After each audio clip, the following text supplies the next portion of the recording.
Sorry about that. Yo, how's it going, everybody? Oh my god, it feels so good to be back. Oh, hold on. I also need to play some musica. Where is my... hold on. I'm a professional streamer, guys. I'm a professional streamer. As you guys know. Why? Because I need some music going. Gotta get some music going. Where is my thingamajig?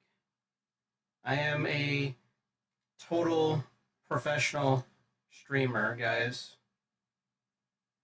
As you might have known. Okay.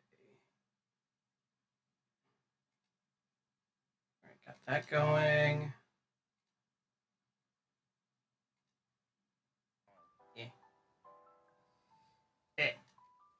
There we go. You didn't see that. You didn't see that. I totally have a playlist going. Anyways, hello everybody. My name is Tao3000, entertainment android from the future, here for all your entertainment needs. And today, I am going to be doing my first ever Zatsudan. I'm going to be talking about my trip up to Washington, D.C. from where I live. Spoiler alert, it was a lot of fun.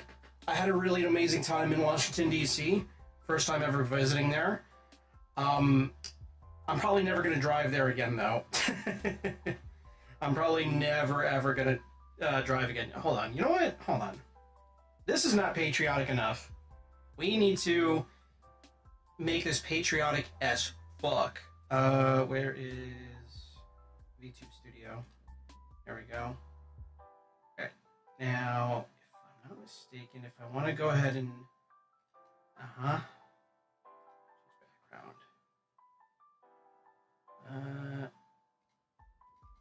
let's look for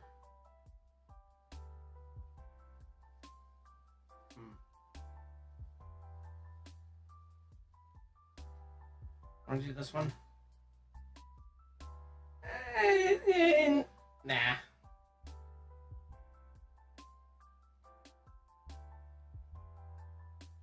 I'm a professional streamer. Oh, you know what? Fuck it. We'll just leave it like this for now. Fuck it. Why not? Hey, let's get up close. Yeah. So I'm hoping you all have a wonderful day, night, afternoon, evening, wherever you are in the world. Oh, wait. Why is that crooked? Why is that crooked? That is weird. I've never seen crooked like that before. Hold on.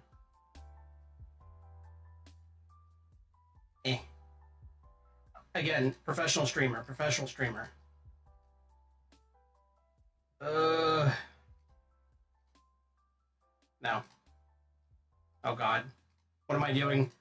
Oh god, it's been so long since I've streamed. It's only been a couple of days and I'm already bad at this. Yeah,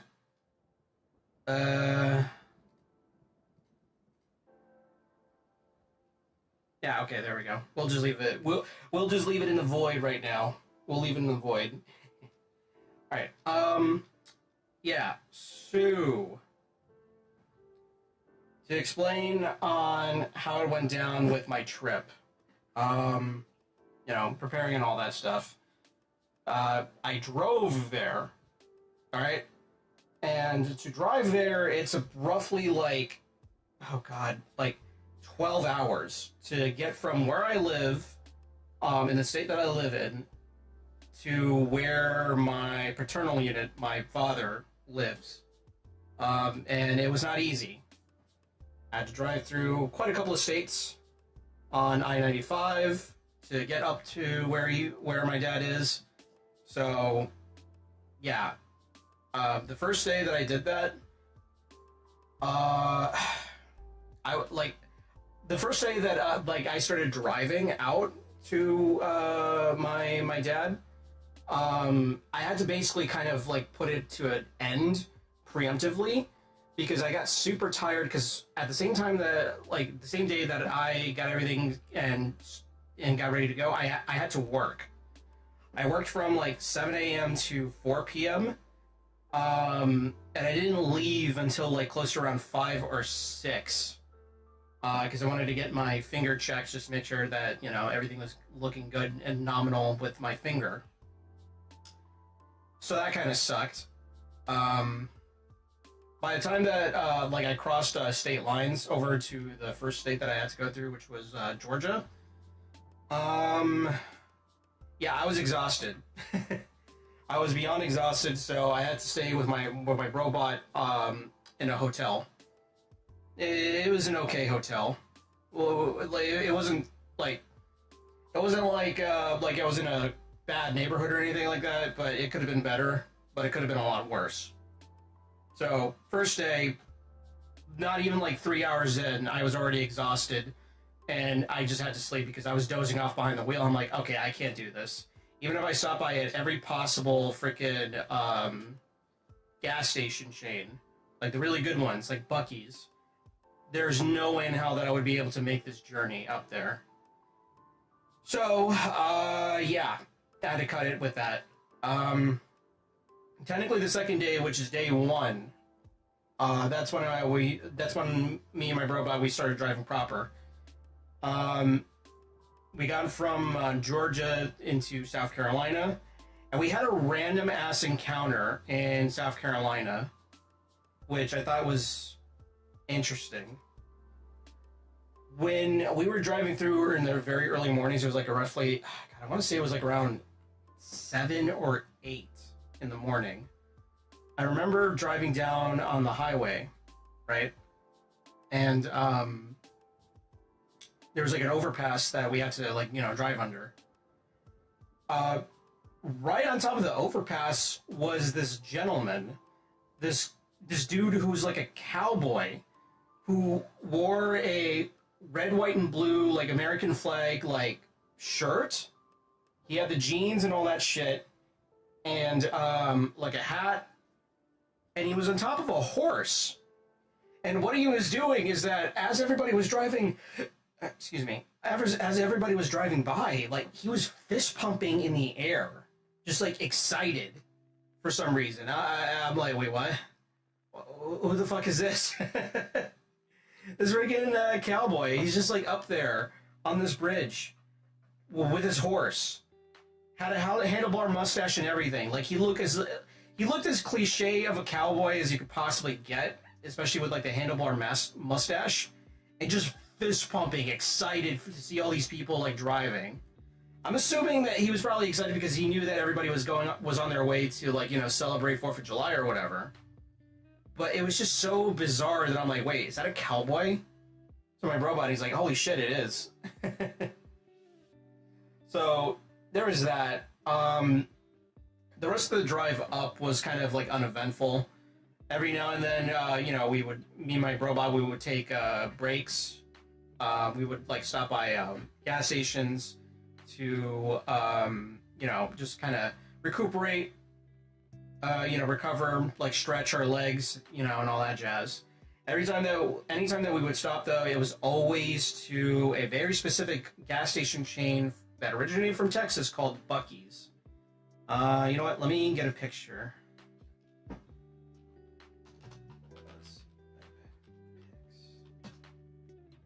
Let me... Oh, no, I don't want to do it as a browser. Professional streamer. How is this? How is Brave? Oh, Brave is a window capture. Okay.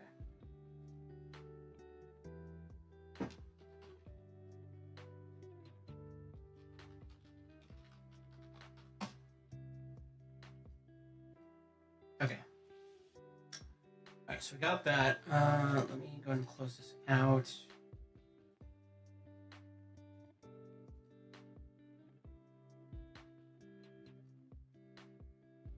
There we go.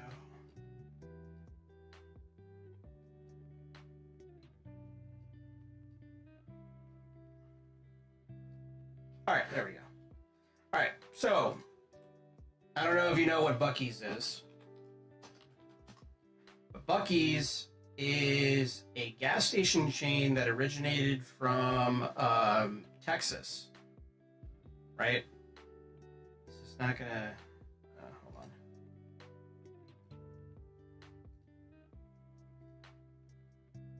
You know what? Yeah. It's a good image. And you know what? Hold on. I think I have to use, instead of Brave, I'm gonna have to use you know what, I'll just use Edge. Later. There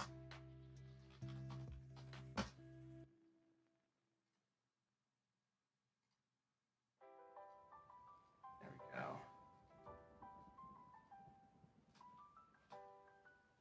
Alright, so it's now gonna work.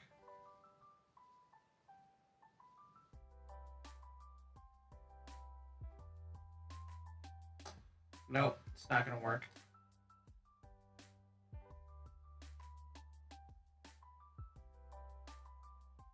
What if I do this instead?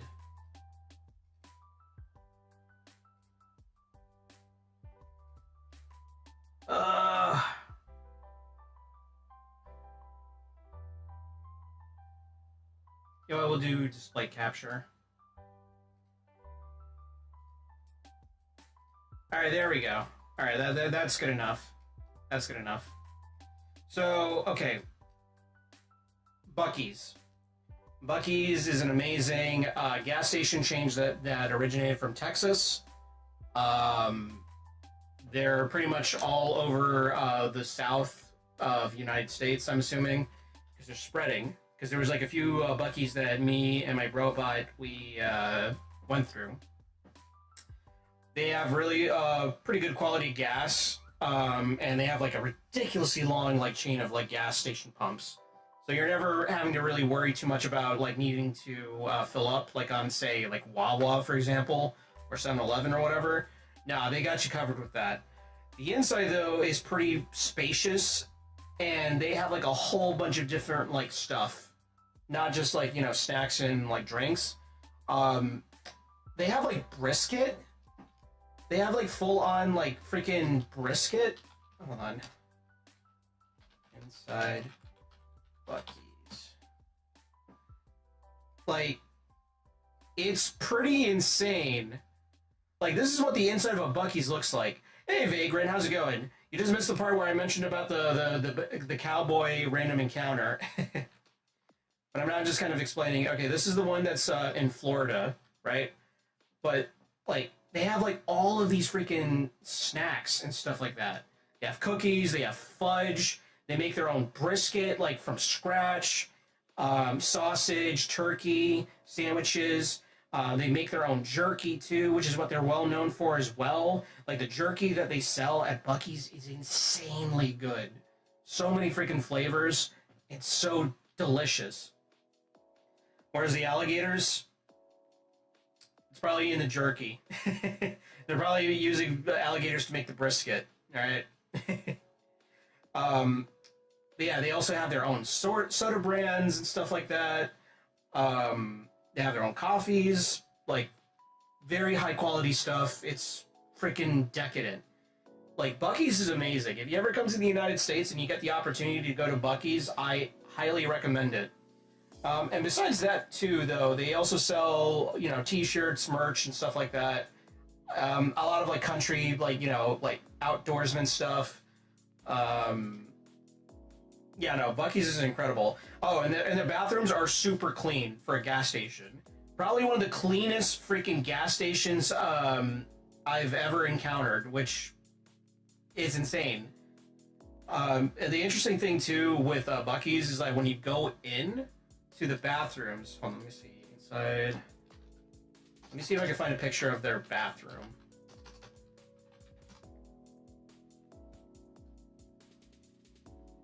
Okay, yeah, this is what it looks like with their bathrooms, where each stall, like it like as soon as you lock it, it's electronic and it showcases like which ones are like occupied and which ones are not occupied and stuff like that. And around the clock, they always have somebody cleaning the bathrooms just to make sure that it's super pristine and nice and clean. They have, like, you know, hand sanitizer stations out the wazoo, which is pretty neat. And along the way, okay, and along the way, too, is that, okay, you see this hallway right here? in this hallway, they also sell artwork. They have artwork that's on display to make the journey into the bathroom like all pretty and stuff. But you could dead ass just buy those art pieces that they have on display. You can just buy them. They have them on for sale. If you see like an art piece that you really like from Buc-ee's, yeah, you can just buy it. You can just buy it for a few $100, which is pretty neat. I don't think I saw a Buc-ee's in NYC. Yeah, no, Buc-ee's is a chain that's from Texas that I think it's only prominently in the South. I don't think they're ever going to go up to places like New York City or anywhere in the North. Maybe in the Midwest, but I don't see them ever like opening up in New York, especially because, well, commies. You gotta sneak an leg in there. Yeah, exactly. Yeah, I gotta sneak in a leg art piece, and then someone will buy that for like a few hundred. Yeah, no, like Buc-ee's, it's insanely cool. Here's another thing. Like, here's the soda machines right here. No, hold on. Let me move out of the way.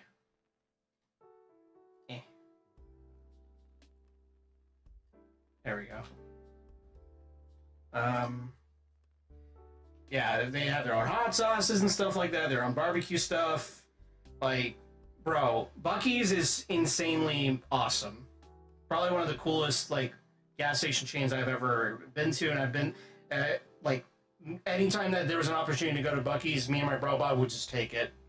It might have added a little bit of extra time on the journey, but we didn't give a fuck. We were in. We were all in. I've only been to NYC and Seattle, and I don't remember shit. I mean, probably, well, NYC, I think it's still worth visiting, even if, like, things are not going so great up there, apparently. I don't know much about Seattle. I think Seattle is the same thing, but it's just kind of like, anytime that I see anything in regards to Seattle, it always seems like it's slowly turning more and more into, like, a shithole, which kind of sucks.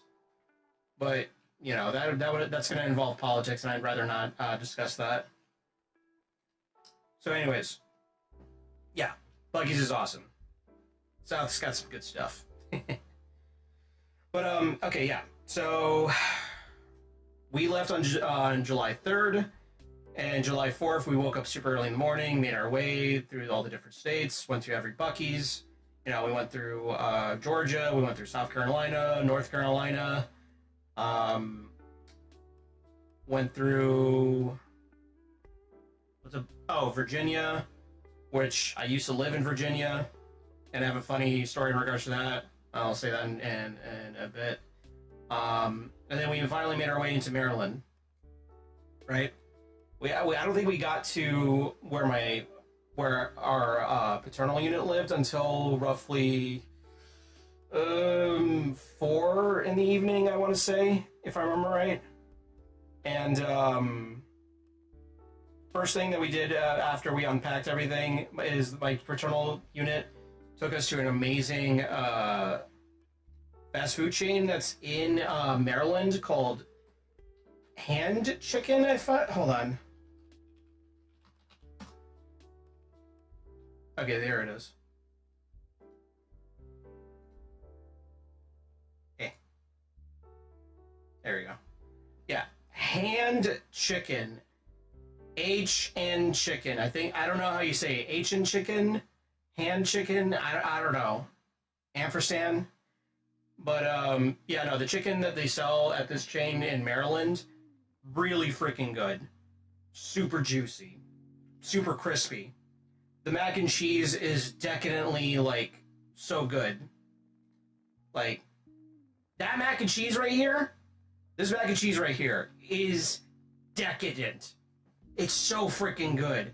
And the chicken, like I said, it's super crispy, super crunchy, very juicy, very flavorful. It was so good. I like how the state names make me think of the Azure Lane girls sharing those names. Hashtag degenerate. Yeah. Yep. Degenerate spotted.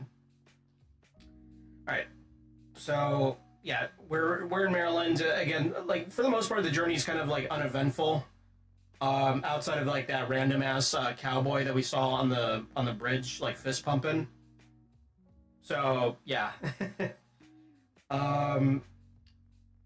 So after we ate this chicken, we then made our way into Washington, D.C. proper. And for this, I am going to need my PowerPoint. I made a shitty PowerPoint presentation.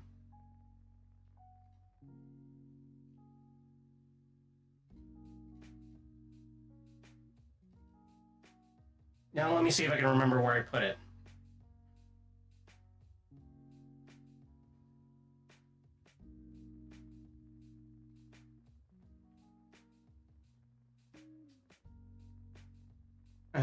One second, guys.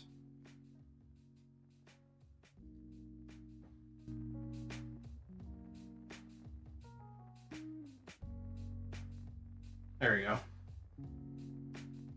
Alright. Where did I save? Ah, there you are. No. Where the heck did I save my PowerPoint? Hold on a second. Professional streamer, professional streamer.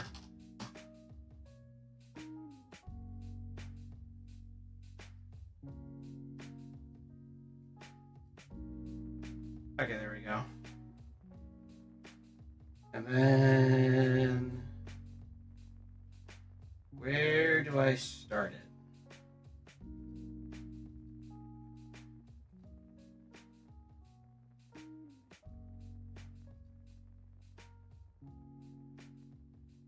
No.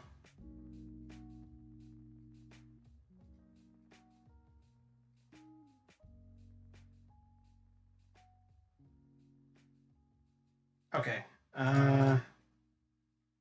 Right. I think, where is it?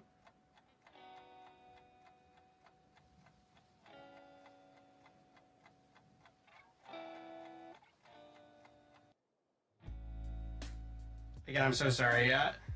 It's been a good minute.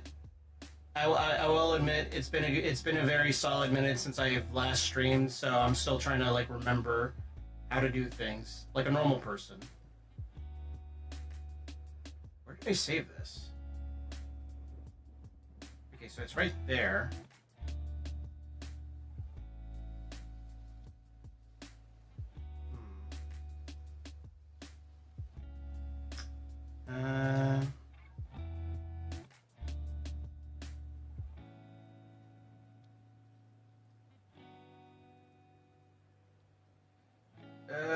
Where is it? Where is it?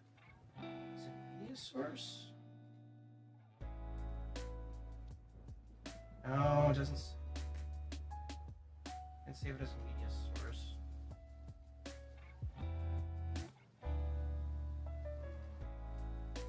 Again, sorry, I'm just trying to look for the thing I need.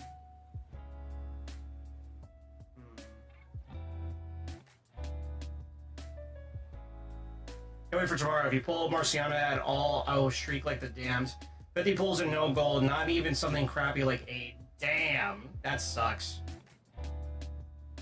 I know that feeling.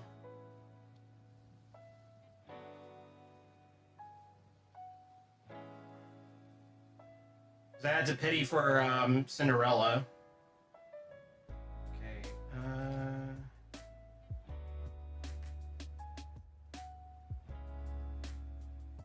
I swear I'm really good at this, guys. I promise. Where is...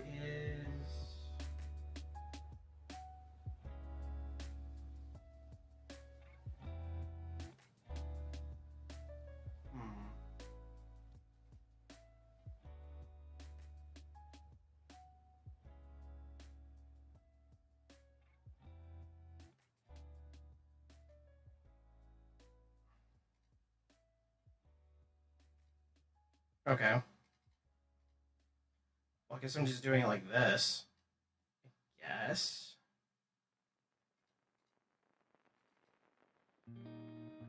Okay, no.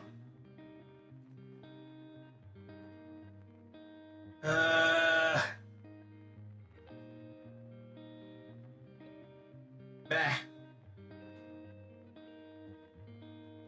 I'm a professional, guys, I swear. There we go. All right.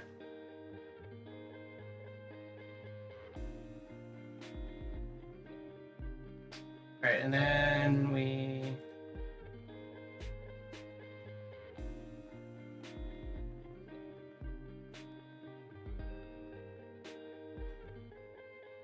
Okay, no, it's not.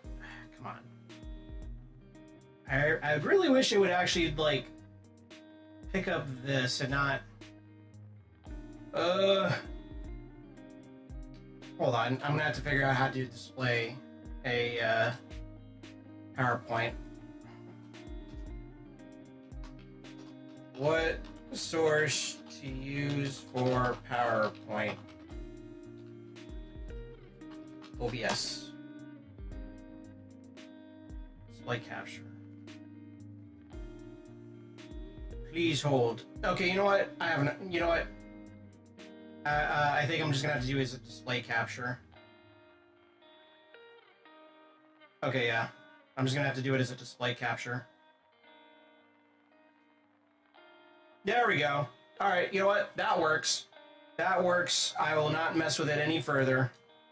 All right, and I'll just scrunch on over here. There we go. Okay. So, yeah. Here, this is a picture of you know, the Capitol, Congress, in Washington, D.C.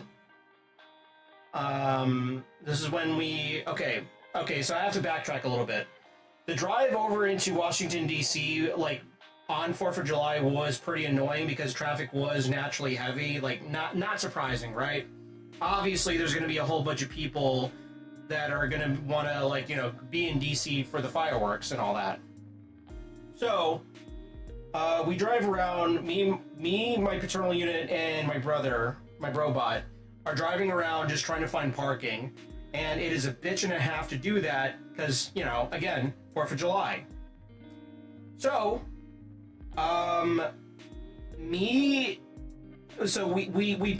we finally find parking in a shopping area in Washington, D.C. called the Wharf, right? And we go down into the garage for the shopping area, you know, because at this point we don't want to miss the fireworks because we were thinking like, oh, it's going to start any second, but it turns out like, oh, they actually delayed it because of thunder and all that stuff. And they had to delay it until like up to 11 p.m. So we technically had all the time in the world, especially given the fact that we didn't even know that they evacuated all the people that were there for the state fair, for the 250th anniversary of the United States. They evacuated everybody out because of the thunderstorm, and they were monitoring it the whole time. So we technically had all the time in the world to really just find parking, but we didn't even realize it. Allegedly, too, there's over like 400,000 people that were in attendance at the fairgrounds. We weren't aware of that, though. Fucking thunder in the U.S. screwing with your national birthday, too. The fuck? That's the really funny thing with me, Vagrant, is that every 4th of July that I can possibly remember, it always rains and thunders. It's kind of annoying. I've never experienced a 4th of July birthday where it hasn't rained at least, even minimally, at most. It's always raining. Billy had a thunderstorm in Ontario that canceled festivities. That sucks. Well, we're built different. We didn't give a fuck. We didn't cancel the festivities on Canada Day. Ah, fair. Yeah, no, that blows. But, yeah, no, we didn't cancel any of the festivities over here. So, the show must go on, as they say. Especially when it comes to the fireworks. But anyways, so yeah, we're feeling like we're in a rush and all that shit. We didn't really look at social media to see what's going on. So we go into the parking garage and we go through a few of them. Like we went through, okay, so in the Wharf they have 3 parking garages, 2 of which were already full. The last one that we went to had only a few spots remaining. So we're in a rush. We're just trying to like go through it or whatever. We didn't give a fuck at that point, even if we had to pay a ridiculous amount for parking. Inside that garage, we had to go down to, I think, like the 2nd floor in the, like, down. It is hot. It is like insanely fucking hot inside this parking garage for no reason. It's like it's billowing. It's like a dry heat too that just makes you sweat like crazy. So we find a spot eventually, and you know, we're grabbing our stuff and, you know, ready to saddle up and all that stuff. And midway, like, you know, as we're walking out from our car, I realized, oh, I forgot my phone, because I brought I bought both my phones. I bought my personal phone, and I brought also the phone that I use for VTubing, so that way I could take high quality pictures, right? And my paternal unit is like, oh, okay, yeah, no, just go grab it. And he reaches for his pocket to grab his key. He couldn't find his key in any of his pockets, and he starts freaking out. He's like, wait, what the fuck? Where's my key? And then we rush over to the car, and we find out his car key that he put in his pocket after he, like, you know, turned off the car and all that. It dropped out of his pocket. The fucking key dropped out of his pockets on his shorts, and it's right there, plain as day, on the driver's seat. In the fucking car? Yes. So, my paternal unit explained to me this. So the type of car that my paternal unit has, it's a very basic car. It does not have all the fancy bells and whistles that most people take for granted, like, you know, electronic locks and all that stuff. Everything is like basic, and that includes the key. There's no auto locks. There's nothing. You don't press a button to lock it. You have to manually lock it on his car. So, if you accidentally leave the key in the car, because again, there's also no auto lock, so you just kind of manually, you know, press the lock on the door to lock it, and you leave the key in the car, you're kind of boned. What does that mean? They knew how to open it by sus means? Yes. But yeah, no, no, it's so funny because it's like he's so pissed. He's like, fuck. He's just like cursing up a storm, and me and my bro are just like looking at him, and you can just see the anxiety on our paternal unit's face, just like the anger and frustration, because obviously this is not a fun situation. But then he's like, you know what? We're gonna compartmentalize this. We'll deal with this later. It's not the happy ending I was hoping for. No, it's not. No, it's not. And it's going to get funnier when we eventually have to figure out how to get back into our car, which I'll explain later. So we make our way over. So we're like, okay, you know what? Fuck it. Fuck it, we ball. We're just going to go enjoy the fireworks, and then we'll deal with this later, which we did. So, yeah, this is this picture that I took here. This is like after 10 minutes of walking. By the way, I just want to say this, and this is going to be important for day 2 when I get into that. Washington, D.C. is a really big place. It's a really big place. Fallout 3 lied to me. Nothing is in walking or running distance in IRL. The monuments are like very, very far apart. It's not pleasant. You know what? Hold on. Let me see if I can find an overview. Washington, D.C. overview.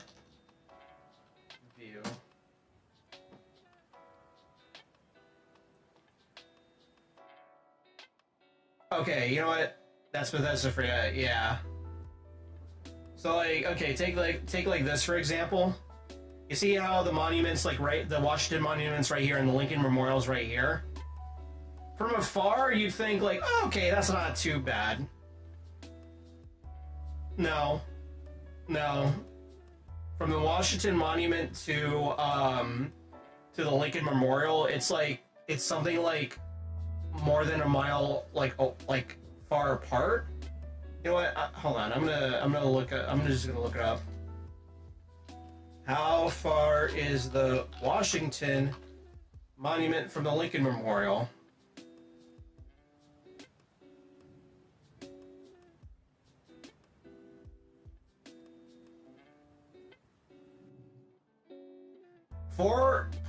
.10 miles.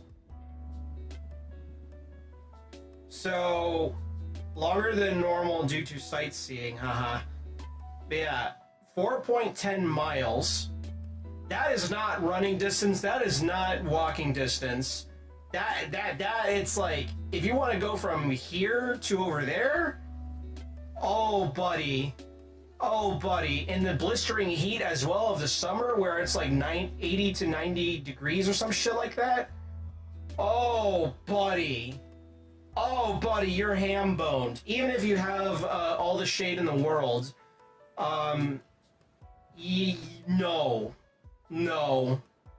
you're not gonna. You're gonna die. That is 2 to 3 times longer than my walk to work was. Yeah, exactly. Yeah, that is.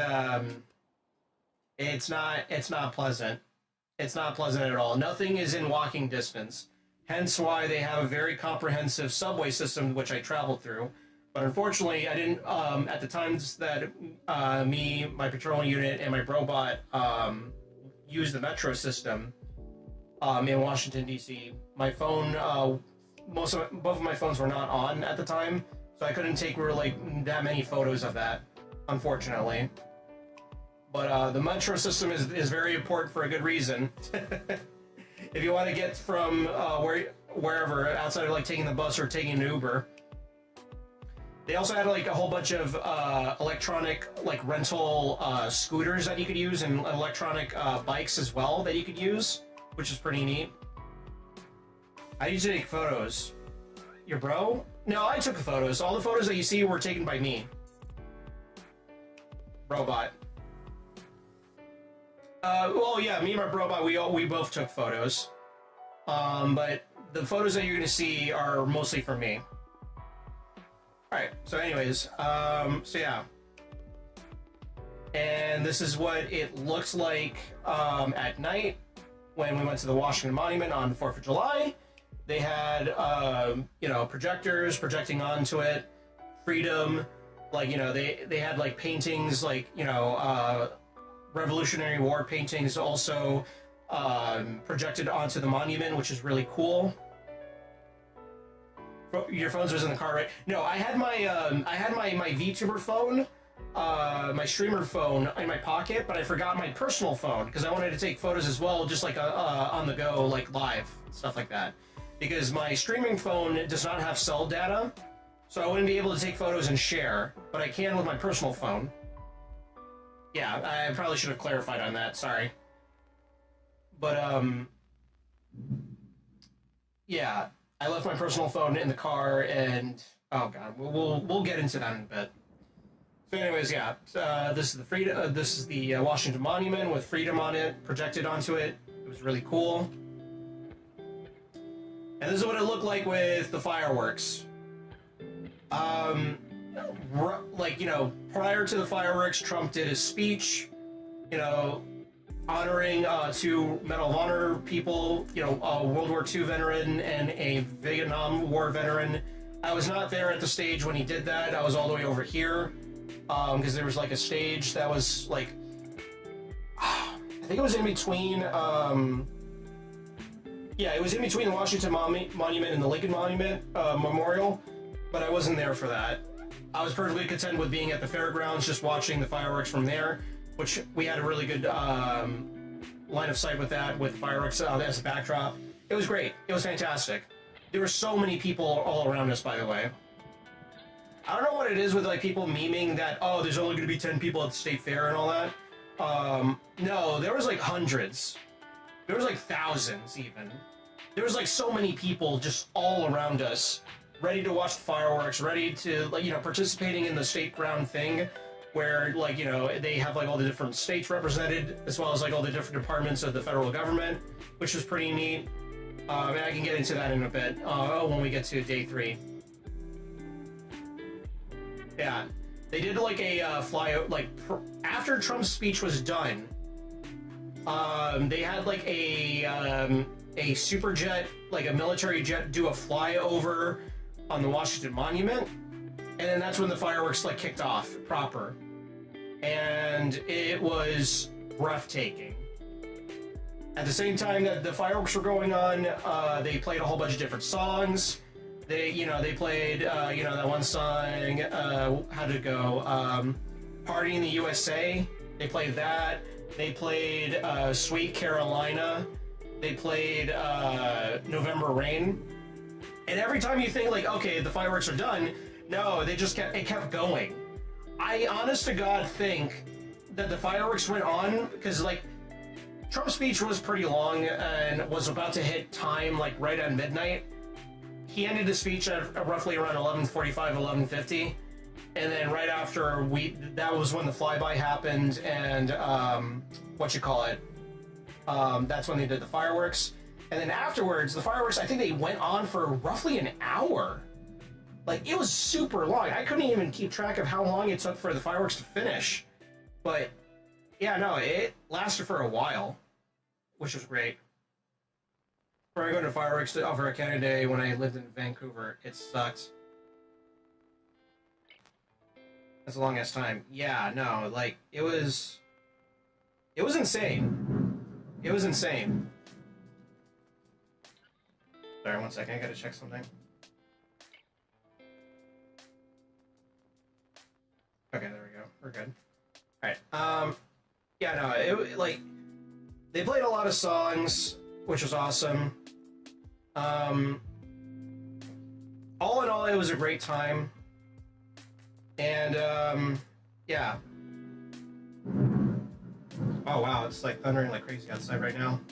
Holy shit. I don't know if you can hear it from my mic, but it's like thundering like a motherfucker outside. Hold on, let me double check something. I'm sorry, I'll be right back.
about that. I'm back. Oh, okay. Yeah, it's storming like crazy outside. I don't know how long it's gonna last, but I think everything should be good on my end. All right. Anyways, as I was saying, so yeah, the fireworks lasted for a long time. It was a lot of fun. And speaking of thunder and lightning, so okay, at one point when it, in the middle of the fireworks, there was thunder and lightning, right? Like it was like in the background and the backdrop or whatever you want to call it, and it was noticeable. But the crazy thing is that it didn't get noticeable until like they were playing the song "Sweet Carolina," and this is where it gets interesting. This is where it gets interesting. When it was playing "Sweet Carolina," okay, so I'm not really good at singing. Hold on, let me see if I can find the lyrics for it. Caroline lyrics. Yeah, Sweet Caroline. Yeah, okay, so Sweet Caroline is a Neil Diamond song, right? And at one point in the song, like the chorus where it goes, Sweet Caroline, ba ba ba, good time never seems so good. I've been inclined to believe they never would, but now I... So, okay, yeah. That's basically like the main chorus for the song, right? Every time that the chorus was sung... Oh, what? Let me go back to the presentation. So every time that the chorus was sung, essentially, like there would be like a lightning bolt that would strike down, like in the background, freaking background. Okay. Oh, hold on. Which was crazy. It like. Let me see if I can find the picture for it. Okay, yeah. So every time that the chorus for Sweet Caroline happened, where it's like Sweet Caroline, ba ba ba, lightning would strike like this. It would strike like this. It's like, bro, how does the Washington Monument? Why does it always aura farm so much when it does? Like, this happened. I was there. Like, I saw this.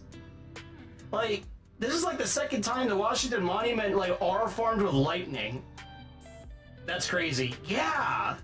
Yeah, no, it was insane, but in a cool way. Like, there was no threat of, like, because I'm sure this was, like, very far away.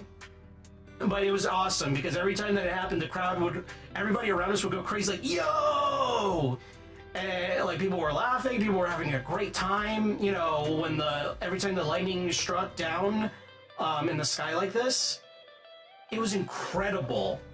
It was incredible. Like, okay, I've been through my fair share of 4th of July, like, fireworks, because, you know, birthday boy, my birthday is on the 4th of July. Yeah, no, this was easily one of the best ones I've ever experienced in my life. I'm never gonna forget about it at all. It was just so breathtaking. It's so cool. Like, especially this particular moment here where you just had all this, like, lightning just coming down all at once, you know? Well, not all at once, but, like, you know, specifically for Sweet Caroline, far off in the distance in the background, you know, it was just... Oh my god. It was great. Easily one of the best fireworks I've ever experienced in my life, 10 out of 10. They knocked it out of the park with this. So, we have a great time over there, obviously. Right? Obviously, good things come to an end, and that was it. So now we have to figure out the elephant in the room. What the fuck are we gonna do with getting back into our car? So, my paternal unit, okay, I do not encourage this in any way. I'm not encouraging this at all. I don't want anybody to try doing this. But here was the method on which we had to basically get into our car without breaking our window, right? My paternal unit goes around and gathers sticks. Like sticks for like twigs from like bushes and stuff like that. He grabs a few, and then we make our way back into the garage, right? He basically instructs us that the way to get into our car, we need to like use these sticks to wedge it in between the door and the frame of the car, so that way we can then try and find something to grab the key. Unfortunately, we could not find anything to really grab the key.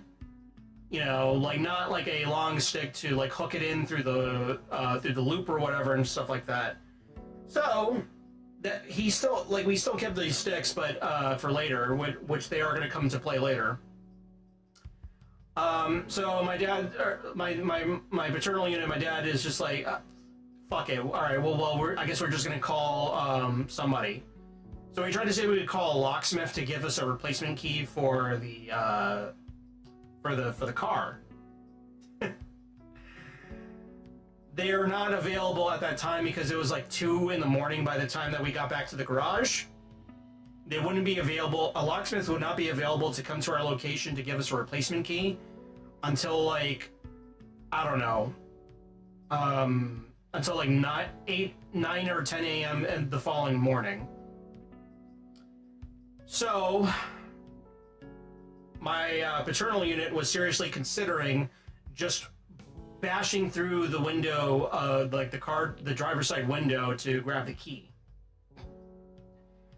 And of course, oh, okay, so when we called the locksmith, by the way, his phone died. And my robot's phone also died around that time. And we couldn't use my my streamer phone because it does not have cell data. So we had to use one of the garage attendants' phones to call a locksmith, and that's when they gave us the bad news that they wouldn't be available until like 9 or 10 in the morning to, give us a replacement key or to try and open up the door for the car. So we are resounded to defeat, and we go into the garage attendant. Was very nice to us. She was a very nice lady. She's like, okay, well, you guys don't have a phone. You guys' phones are dead, so you can just come into our office to charge it. And we go into there to charge it. And at this point, my paternal unit is just kind of like panicking, trying to figure out, oh shit, well, if we try to get a hotel here, it's going to be insanely expensive because, we're in the middle of Washington, D.C. Washington, D.C. is a city. The city hotels, like hotels in the city, are fucking expensive like crazy because, luxury, right? He doesn't want to spend the money for that. And he's seriously, at this point, considering to, like, bust open the window. So he marches out with my brother to my robot to try and figure out what to do, right? So I'm just sitting here, just minding my own business in the office, the garage attendant's office. Just like looking around, like just trying to figure out, well, shit, what do we do? All right, you know what? I need MS Paint as well to help better illustrate this. MS Paint.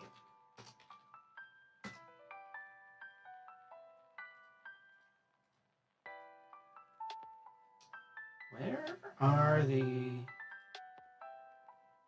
What the...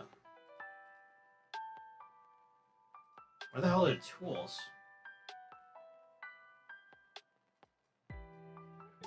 Okay, you know what? I can just do it like this.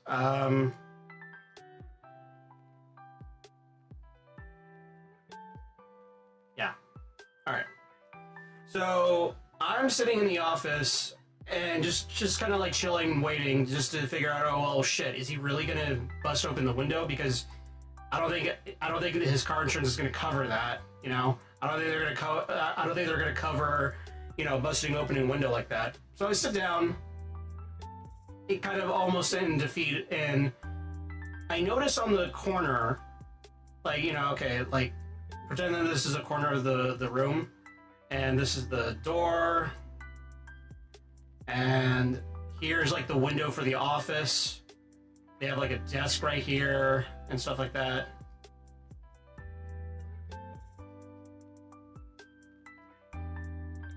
right? So this is kind of like what the office looked like from my perspective, because I'm like sitting down in the corner, and they have like a few lockers here, right? I think they had a few lockers, I'm pretty sure. And I noticed that in the corner right here, there's like this, wow, that sucks, hold on.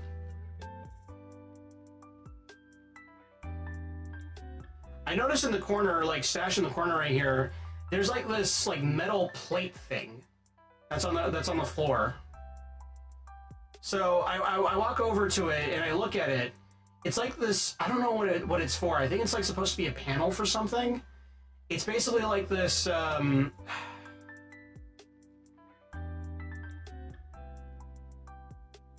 looks like this.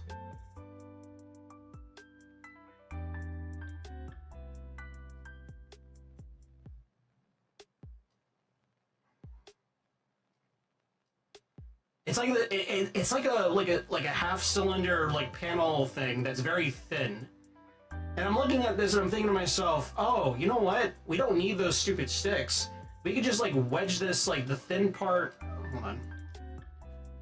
We can like wedge this thin part right here in between like the door frame and the door to try and like, you know, like pry it open like a crowbar, you know, like for leverage. Like you can hold this part right here and shove this thin part in between and just kind of like use that to like pry it open, right? So then I'm like, wait, then the gears in my head start like spinning. My circuits start like activating. My almonds are activating at this point, and I'm like, okay, wait. If they have this, maybe they have something else around here. Let me do a new one. No. All right, so I start looking around. I started looking around the office to see if I could find anything, and sure enough, behind, I guess it was like a barrel of some sort. Like, you know what? Hold on, I'm just gonna draw it. There's like a barrel with some boxes here and there, and then I look and I see, like this stick, this metal like rebar thing, and I look at it. And I walk over to it and I pick it up, and it's like this very thin rebar that's like this long and thin. And it just so happens that it looks like somebody bended it to be curved like this, like a cane. And then I basically go, oh shit, we can use this. We can use this to like break open, like not break open, but you know, if we can like wedge this through the door frame and the door, we can like manually undo the lock and then open the door. So I run out with both the metal plate and this long thin bendable rebar. And the minute that I showed my paternal unit this, because he came back after walking outside, because I guess he was just like really frustrated, he was just kind of like pacing and stuff like that. He looks at it and he goes, yes, we could use this. We can use this. And so we do this. I'm gonna try and do like an approximation of what we have to do. I'm really bad with okay, so let's pretend that, hold on.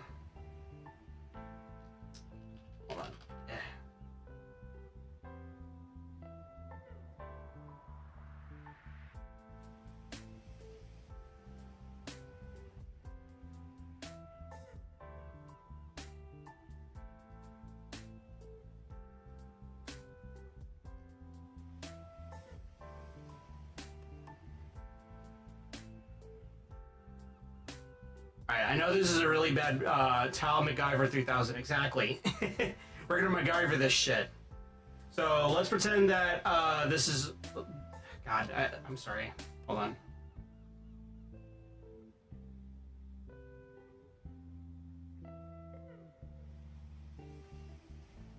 I'm really bad at like trying to like draw illustrations, but this is like as close as I can really possibly get to explain. All right, so let's pretend that this is the driver's side door.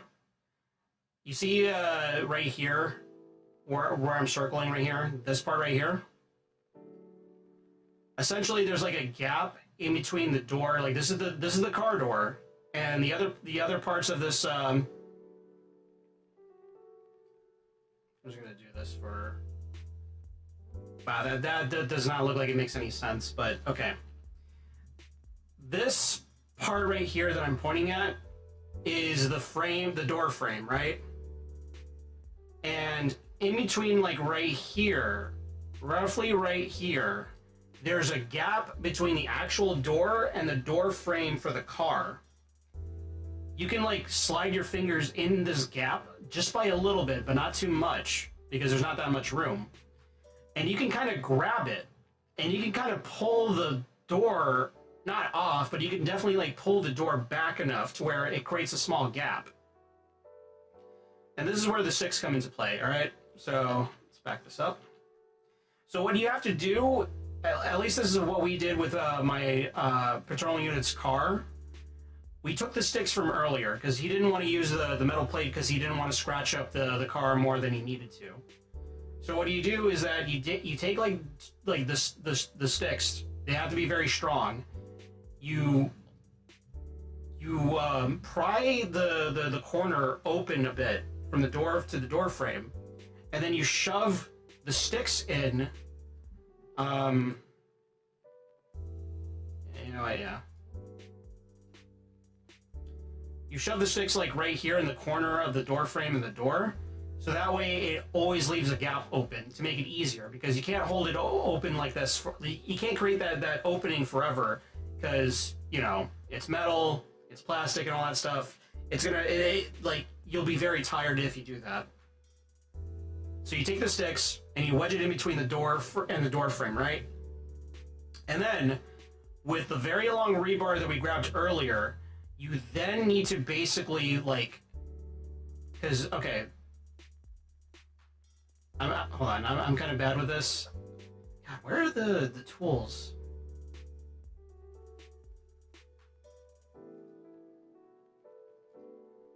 I'm sorry, hold on. Okay, there we go. Alright, why is that always...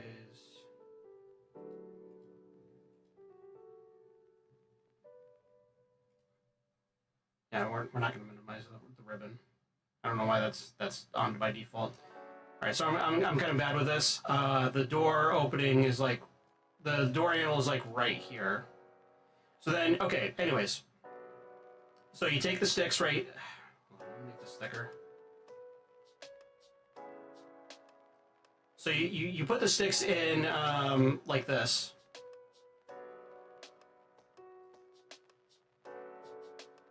Right? And then, because the lock is right here, like the door handle, where I drew the door handle, like right here, this is where the lock is. So then with this opening that you have right here between the door and the door frame, you then have to, basically take the rebar, we'll do it like this.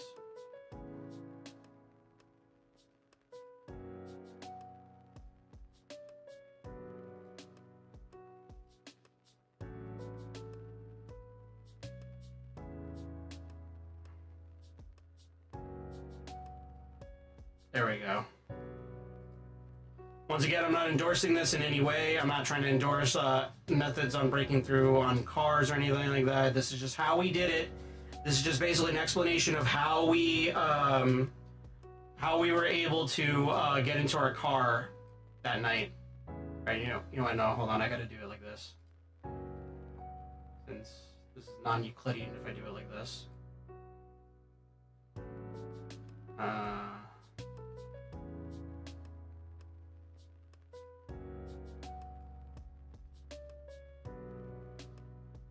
There we go, that kind of makes more sense-ish.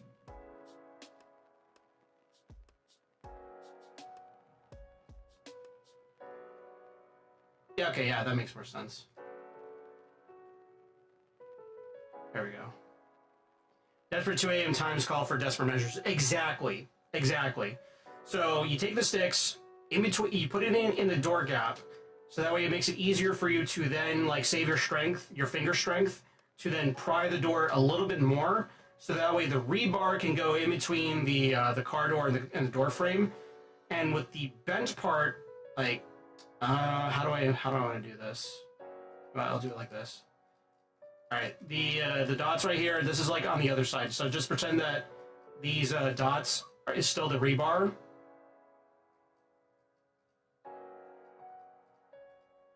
There you go. Yeah. So you basically then, with the bent part of the rebar, you then engage the lock to undo it, and then the car door can open. That's how you do it. That's how we had to do it. It took us like multiple tries to get it done. It wasn't easy, especially given the fact that my finger is still kind of messed up, so I couldn't really do much to help. Outside of, like, obviously showcasing to my patrolling unit, hey, wait, we can do it like this. Which he was excited. He was excited for. And yeah, eventually we were able to break. The way that I word this sounds awful, but I mean, it's the truth. We had to break into our car in order to go home. because my dad's key was locked in the car by accident. By pure accident. At least you managed. Yeah, we did. Thank God we did.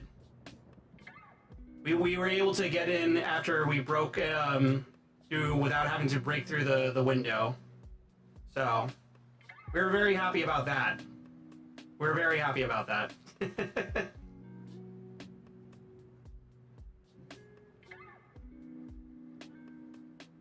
My stepdad never had a chance in that scenario. Well, I hope you never have to deal with this, ever. I hope no one ever has to deal with what we had to deal with. Because, yeah, no, it was frustrating and insane. It was insane. Oh, God. Yeah. Having to break into my dad's car in order for us to drive out. He had to pay like $60 for parking, by the way. Well, not $60. It was like $30, but still. It's already happened several times, but never at 2 a.m. Oh. Oh. That's rough. That's really rough. Oh, God. Yeah. Yeah, that was a nightmare. That was a nightmare. Bear in mind, too, when we were doing this, again, the parking garage is like disgustingly hot. As my brobot described it, it was like going through the bowels of hell, like trying to break open well, not break open, but you know, trying to pry the door open enough to get the rebar in to engage the lock in order to unlock the door. It was a nightmare. We just call like BCAA, the car people here in my province. Yeah, see, the problem too though is that we didn't have that. Here in the United States, there's a car company that can do that for you called AAA. They're almost always available 24/7. We didn't have AAA. We didn't have AAA to get the car door open because they can do that as well. And the locksmiths that were available in Washington, D.C., that are available in Washington, D.C., yeah, they weren't available for us for that. AAA, fuck Sony, exactly. Exactly. But yeah, that was day one. That was day one of just doing that, which was a nightmare. It was a fucking nightmare. The fireworks was awesome. It was definitely worth going through all this. But that sucked. It was a very like avoidable thing, but yeah, no, not going through that again. Okay, we can move on now. So yeah, that was day one. Amazing fireworks display. Fucking nightmare trying to get back into our car. Oh man. Alright, so with that being said, the next day two, we went to the Smithsonian, and hold on, let me see if I have a picture of the entrance to the Smithsonian. Okay, yeah, I do.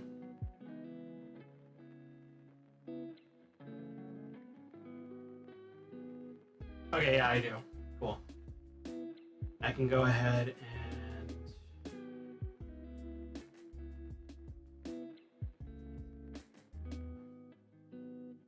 Yeah, I'm gonna do this real quick. Sorry, not sorry.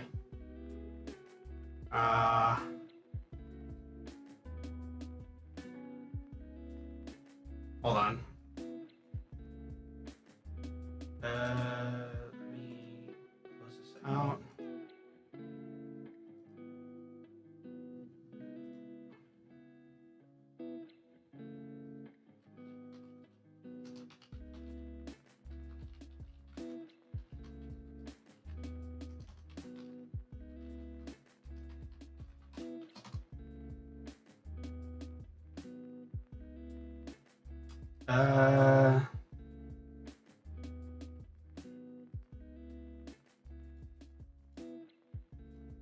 Sorry, I'm looking through.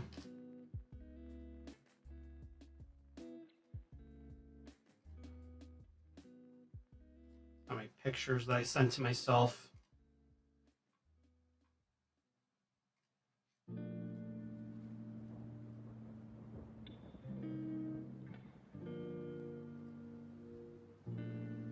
Okay, there we go.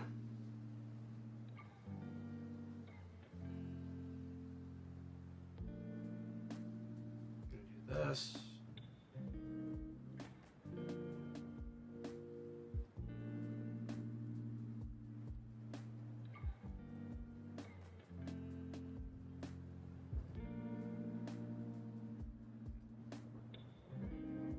There we go. Okay, cool.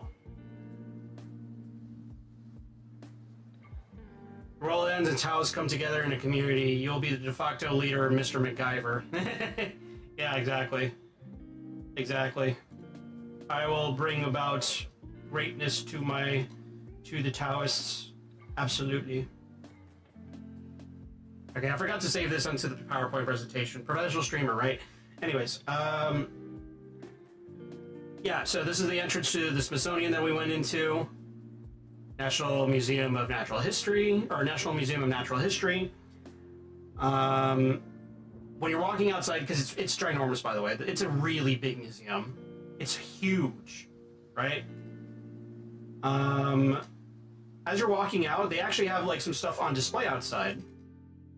One of them being this Olmec head, colossal head. They have this outside, which is pretty cool. I don't know if this is like an original or if it's actually like if it's like a replica or if it's like an original, but it's an Olmec, which is pretty neat. All right, and then as you walk inside, you're greeted on the left right there by a Moe statue, and let me move over. And there's also, they have like this giant elephant in the middle of the lobby. I think that was originally where they had the Tyrannosaurus like skeleton, but for some reason they don't have it anymore. So instead they have this pretty cool looking, like realistic looking elephant on display. And I took a pretty cool picture where it looks like it's grabbing one of the spotlights. So that's pretty neat. One of the first exhibits that me, my patrol unit, and my robot went to is the fossil area. They have all these different fossils of not just dinosaurs, but also of animals as well, like mammals and stuff like that. Let me see if I can find. Let me see if I can find a picture that I have saved somewhere. I know I do.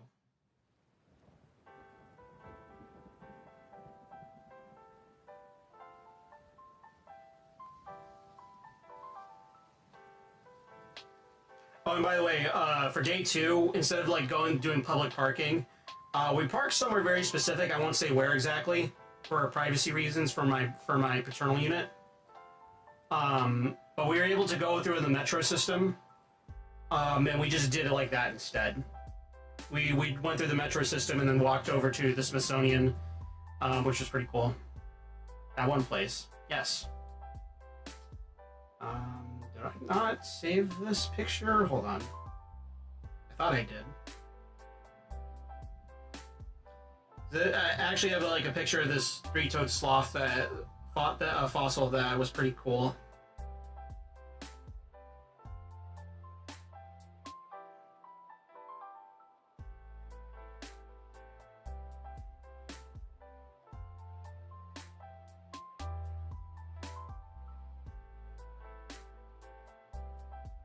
Okay, no, never mind. I didn't save it. Okay, whatever. Yeah, they have like a whole bunch of different fossils of like different creatures, like not just. Whoa, what the fuck?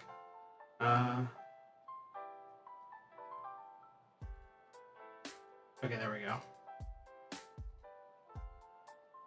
Not just dinosaurs, but it is pretty cool that they have the dinosaurs there, especially the Diplodocus on the top right there. I got a pretty cool shot of it, like just looking like it's like reaching over to me. That was pretty neat. What else? Let's see. Next slide. Oh yeah, they also have all these different caveman heads, like skulls, like the fossils of different cavemen from throughout history, which is pretty neat. I did a panorama for this. Moran approved. Yeah, Moran approved. Moran would have loved this area because she loves dinosaurs. They have like busts of like the different like cavemen before, you know, Homo sapiens. And Australopithecus africanus, Homo erectus, etc., which these, like, there's an uncanniness to these things to where it's like when you look at them, it's like, oh god. Okay, I think I now know where the uncanny valley came from. It's like when we encountered these things, probably IRL. Because there's something about them that, like, when you see these busts up close, it's like, oh, that looks real. It looks like if I looked at it long enough, it'll blink. I also got the dinotism, but it was way more prevalent as a kid. Oh yeah, I think every kid has like their dino fixation at some point. I think they'll always have a dino fixation. Here's a few more. Neanderthal and Heidelbergensis. I don't know how you say that. And again, encountering these up close like that, it's like, yeah, this is the height of the average male of the species. Yeah, the Neanderthal was pretty short. Now I see the uncanny. Yeah, it's surreal. It's very uncanny.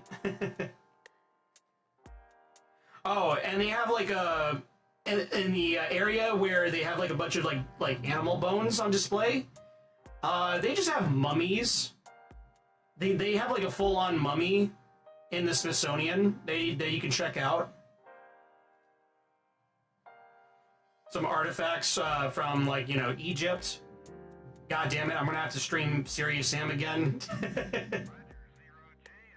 Interesting, yeah. Here's some more of that. Do it! You know what? Fuck it. What? War! Exactly. Might as well. I might as well just stream more Serious Sam. I just want to highlight this dude on the left right here, by the way. This motherfucker on the left. I did like a little bit with a friend of mine where I'm like, hold on, let me pull this up. Where I'm like, when I say this edible isn't shit, and then it hits all at once 10 minutes in the function. Because that dude looks, yeah. He looks well put together. You know, I'm just stand right here. All right, where is? There we go. There we go. Yeah, they also have these artifacts here, like magic charms and stuff like that. Each of them having like a different meaning, which is pretty cool. And there's the mummy in general. There is the mummy in question. That is a full-on mummy. That's not fake. That's not like a one-to-one recreation. No, that is a corpse. That is a full-on corpse right there, man. That is a mummy. That is a dead man. That is a dead man right there. Yep. Oh boy, glad I wasn't eating. Yeah. I hope I don't get banned for this. I will say too, when we were in that mummy section, I was whispering to my brobot and our paternal unit, Emotep. Emotep, like from the Mummy. I think it was pretty funny. Got a good laugh out of them. Now, they also had like a whole bunch of other cool stuff there at the Smithsonian. They have these rocks. They have these really cool rocks, meteors, stuff like that, geology stuff. They also had like a section too where it's like basically showing off minerals and kind of like what composes your smartphone, which I thought was pretty neat. Like they basically break down all of the components for your smartphone. I didn't take pictures of that, unfortunately. But at in that same area too, they also had them display electronics, like varying electronics throughout history before the smartphone. They had on display a fucking Game Boy Advance SP. I'm like, oh shit, I still have mine. They had Nokias and stuff like that, circuit boards and all that shit. It was pretty cool. It was really cool. I was looking at all of that stuff and I'm like, my ancestors. For you humies, this is like your thing of like, oh boy, my ancient humans. But for me, it was seeing the Nokia and going like, ah yes, my great grandfather.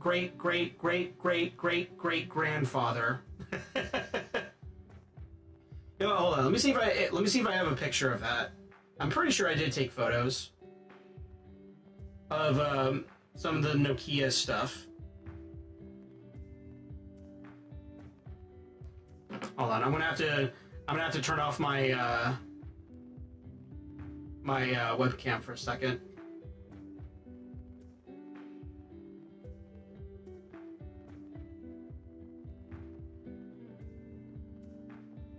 I love my Nokia brick from 2nd grade.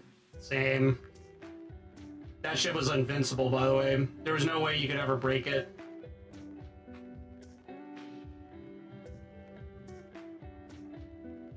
Yeah, we're doing this live right now. I'm looking through on photos from when I was at the Smithsonian.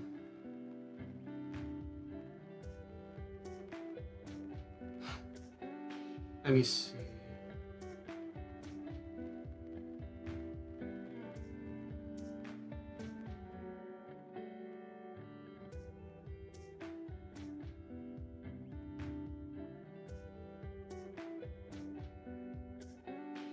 Alright. I sent most of them over to myself. So I'm gonna have to turn off display capture for a second, and then I'll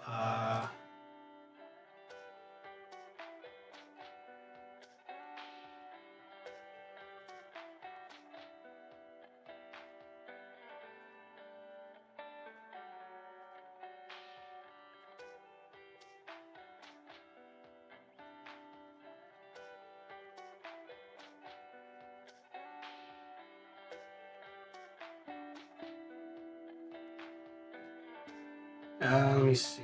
Sorry, give me 1 second, guys.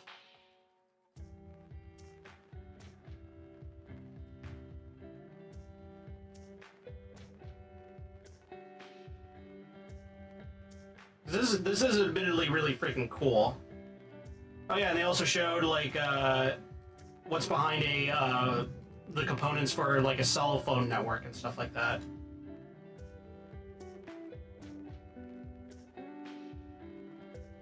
Oh, there we go.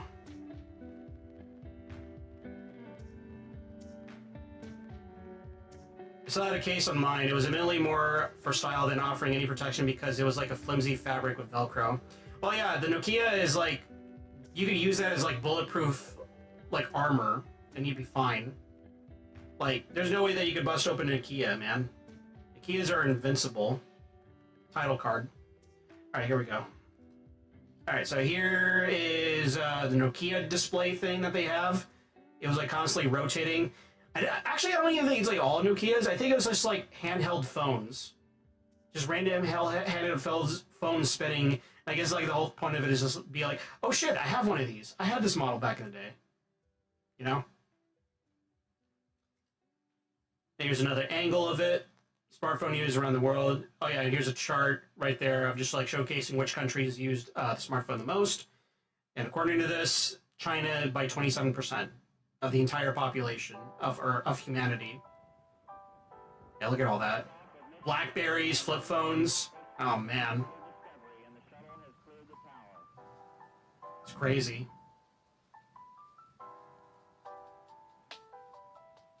Yeah. The components for our smartphone, the lithium batteries on the left right there. All throughout history with Motorola's and stuff like that. The glass paneling. I never had a Samsung, I was always an iPhone person.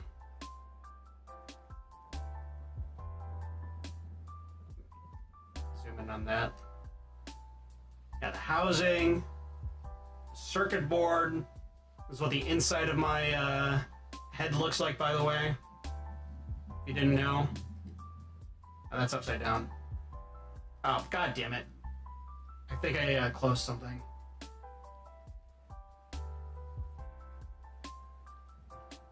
Alright.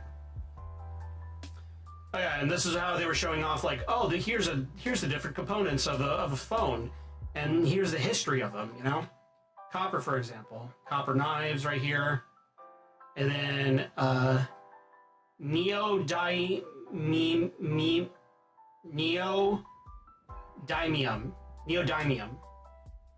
I've never heard of this element before, but apparently it exists.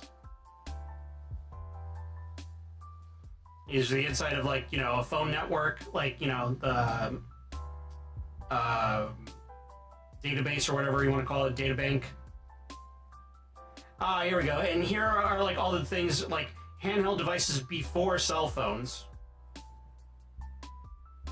You know, planner, camcorder, camera right here. And look, right here, yeah, that's a Game Boy Advance SP, buddy. Yeah, boy, I had one of these. In fact, I think I still have it lying around somewhere, and it probably still works. And they have other electronics here. This CRT TV that's portable. Actually, I have one underneath my desk. I have a model, but it hasn't worked. But I think I could get it fixed. I have one too. Hell yeah. Got the NES case. Hell yeah. I have a Walkman right there. PDAs and stuff like that. A fucking that clear phone. Not gonna lie, I would totally have this. I would, if I still had a home phone, I would absolutely have it be clear because I love like plastic casing where it's like transparent, where you can see the guts and stuff, like the quote unquote guts of a phone, like the electronic components and all that. Here's the CRT. It's a Samsung. I don't know exactly what model. I'm sure somebody could figure it out. My mom still got her cassette player. Nice. So yeah, this was a pretty neat section, I thought. Anyways, yeah, they have a meteor section here, and there's a whole bunch of other pictures that are not as interesting, I don't think. Yeah, the Smithsonian was big.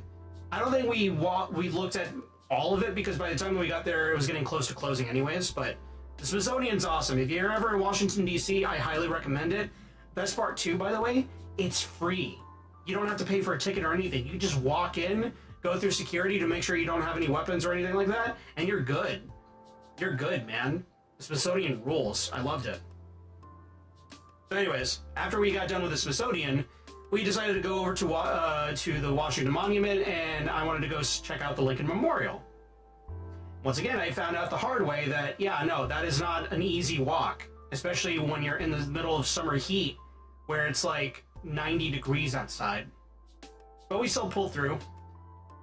I got these really cool shots of the Washington Monument from the ground. Unfortunately, the Washington Monument was closed, so we couldn't go all the way to the top.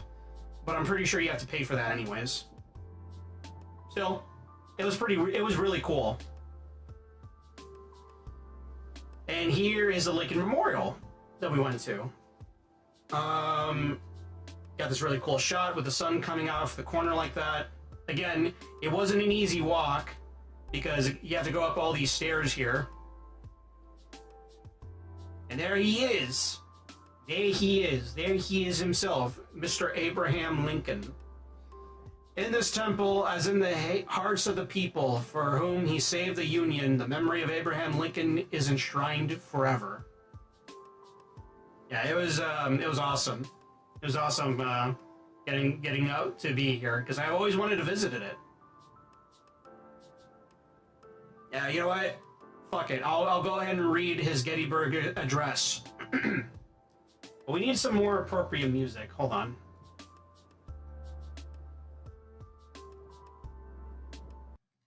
Let me find more appropriate music.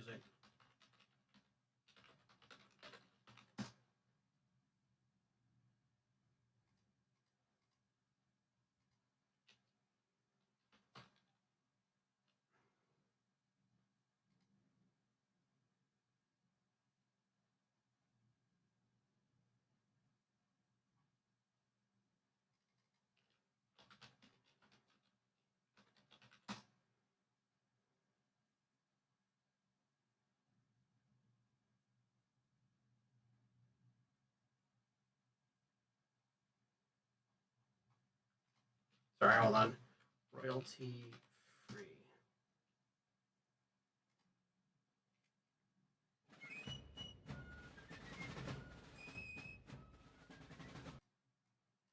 All right.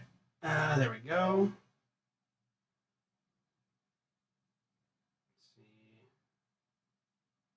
This is good, right? All right, there we go.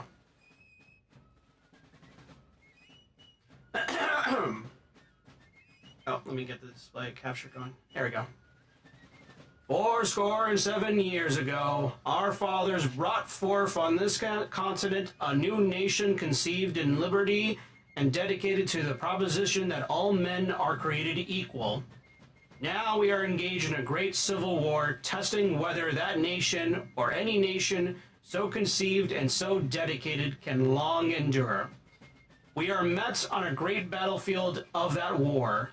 We have come to dedicate a portion of that field as a final resting place for those who here gave their lives that that nation might live. It is altogether fitting and proper that we should do this. But in a larger sense, we cannot dedicate, we cannot consecrate, we cannot hallow this ground. The brave men living and dead who struggled here have consecrated it far above our poor power to add or detract. The world will little note nor long remember what we say here, but it can never forget what they did here. It is for us that the living rather to be dedicated here to the unfinished work which they who fought here have thus far so nobly advanced.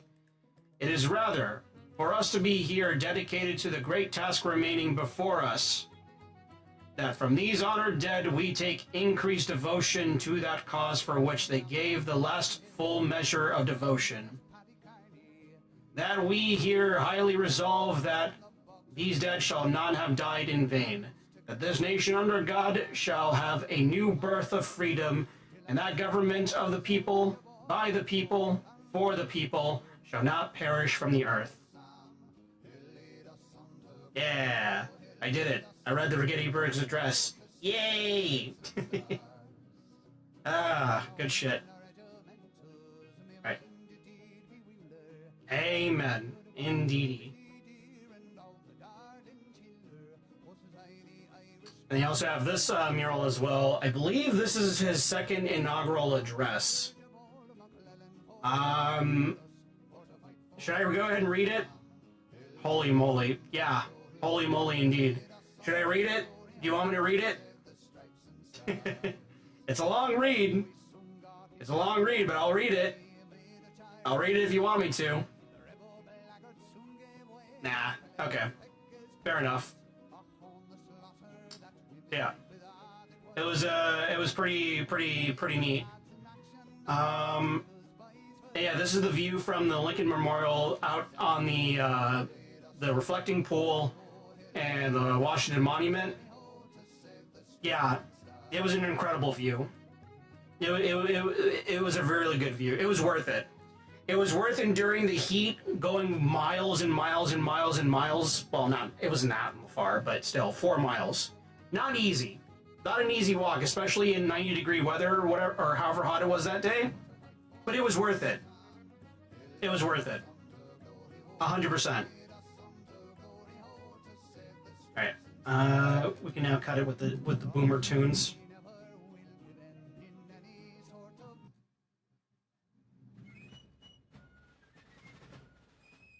Just gonna go back to the music I was playing earlier. There we go. Alright, anyways, yeah. It was incredible. It was an incredible journey to get to this point. It was awesome. It was worth it. It was so worth it. I will say too, though, it was probably just us being super exhausted that time, but marble is very soft. Like when we sat down, we felt like we could just lie down on the marble, and I did. My paternal unit couldn't because, you know, back issues. But dude, laying down on marble flooring, oh, it felt like I was on a mattress, even though it was really hard. It's weird. It's weird. The texture of marble and the feel of marble, it's so soft. For a rock, anyways, by Rocky standards, it was super soft. So a 1-star hotel mattress. Kind of actually, yeah. Yeah, that's a good way to put it. It just felt ridiculously soft, like I could just lay on it for hours. And I have no idea why that's the case, but it's just like, yeah, no, I could absolutely like find myself napping here on the Lincoln Memorial for hours. Like, I don't know. You would have to go there and experience it yourself. Preferably when there's better weather. I don't recommend going to Washington, D.C. in the summer. Maybe go during the fall or winter when it's a little bit cooler. But yeah, no, like, it was crazy. I really have no idea how to describe it outside of, like, it just felt ridiculously soft. So, that was day 2. Let's go to day 3 now. So, day 3, oh yeah, after we left, we went through the metro again, which was very nice and relaxing, but like, God, we were so done by that point. Like, by this point, by the way, from all the walking that I did on day 1, and after, like, we were done with, like, you know, all the sightseeing for day 2 at the Lincoln Memorial and, you know, the Smithsonian, like, I was so just done for that day. I was just like, man, next time that we do this sort of like walking around and stuff like that, I just want to rent a scooter and just go around. Was the reflecting pool still green? I'm gonna be honest, dude. I couldn't tell you because unfortunately it's a little hard to see, but they have like the entire perimeter of the reflecting pool completely closed off because of all the weirdos that keep trying to tamper with it. Like, from my understanding, the pool was still turning green, but that's mainly just because of like the weather. See, where I live in the South, when it gets really hot, it creates the conditions in which like algae will always, like, you know, proliferate in water. And the problem with the reflecting pool too is that, as far as I can tell, they don't have a means to circulate that water. That water is still. I don't think there's like a fountain or anything like that, or any pumps or anything like that to have the water like flowing around to stop it from, like, you know, causing algae to grow. So, yeah, I couldn't tell you from, especially around the time that I went to the Lincoln Memorial to get a good look. I couldn't tell you on whether it was green or blue, especially given the fact that, you know, there's cloud coverage. The reflecting pool already has like green trees surrounding it. And again, it's fenced off. It's fenced off. So it's like, I have no means to like get close enough to really tell if it's blue or not. Because again, there's just like a whole bunch of weirdos that are just trying to like, you know, mess with the pool. Speaking of which though, I did see one of them.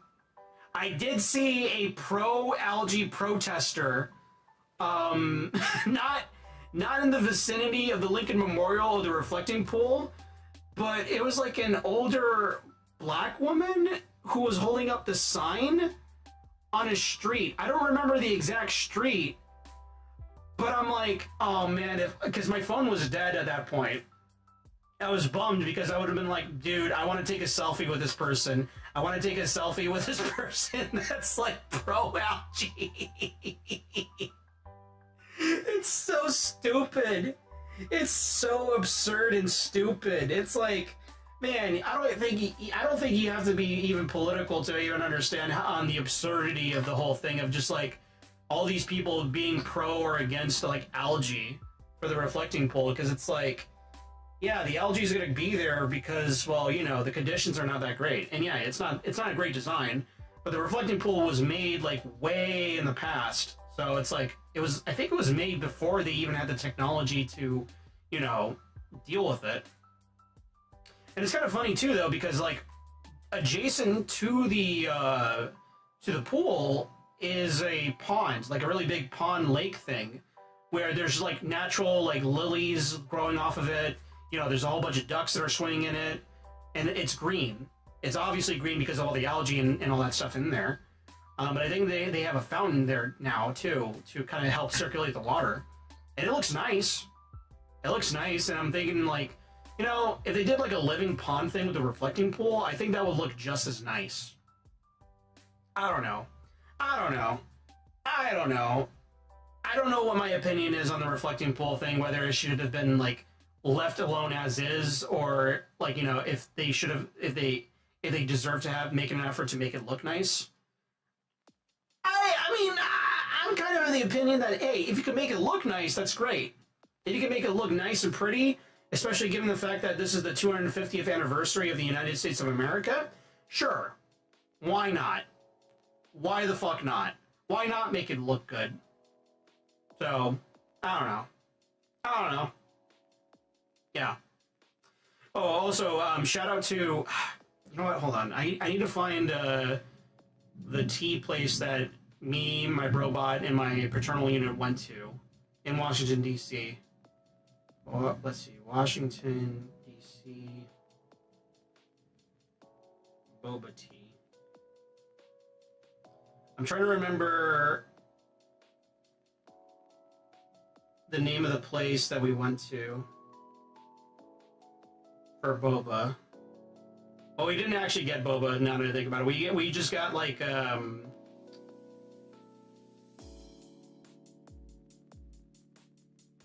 was it secret tea? I think it was this place. Okay, yeah, I found it. Hold on. Close this.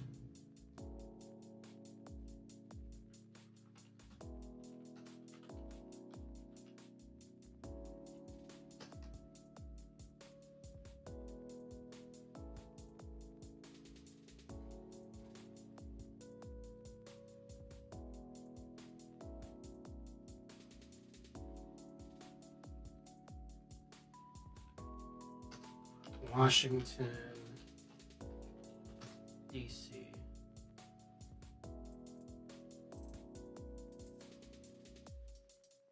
Let me see if I can find a picture.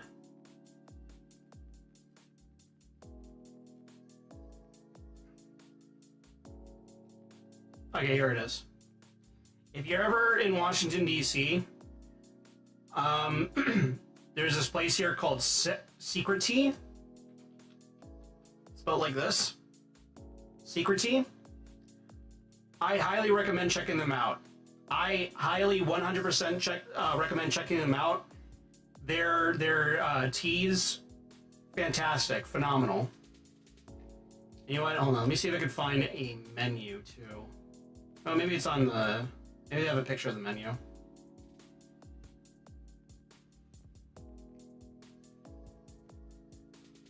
Or maybe they have a website.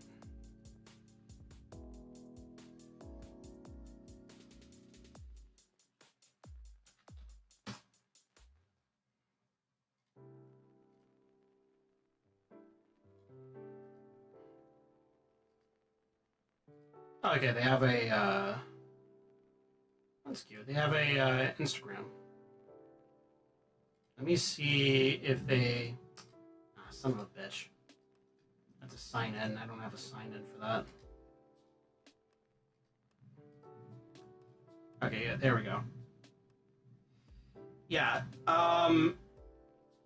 if you like lemon tea, I highly recommend getting the extra strong Hong Kong lemon tea. Dude, this shit was delicious. It's so good. I didn't try their boba, but I'm sure their boba and other products are really good. Their other, the other stuff that they sell is fantastic. But the extra strong Hong Kong lemon tea was phenomenal, right? Like, it tasted like, the best way that I can compare it to is like, imagine Lipton tea, but better. It had a good tartness to it. It wasn't too tart. It wasn't too sweet. It was just right in terms of like the sugar content and all that. They basically, like, what they did with it is they cut an entire lemon in half and they just shoved that in there. And they also have like frozen like tea, lemon tea at the bottom, like to make it really into like a sort of slushy. And with the ice and all that, oh, it was so good. It was so good. Shout outs to Secret Tea. That place rules. If you're ever in Washington, D.C., go to Secret Tea. It's definitely worth it. I'm trying to remember. I don't think we did much else after we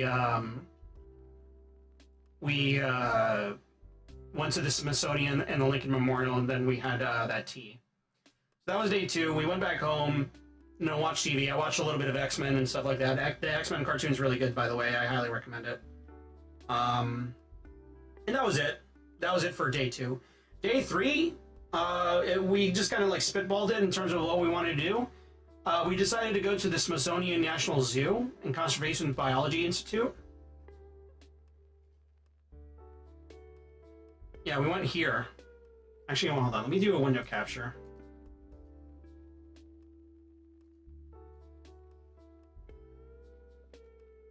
There we go. There we go, that's better.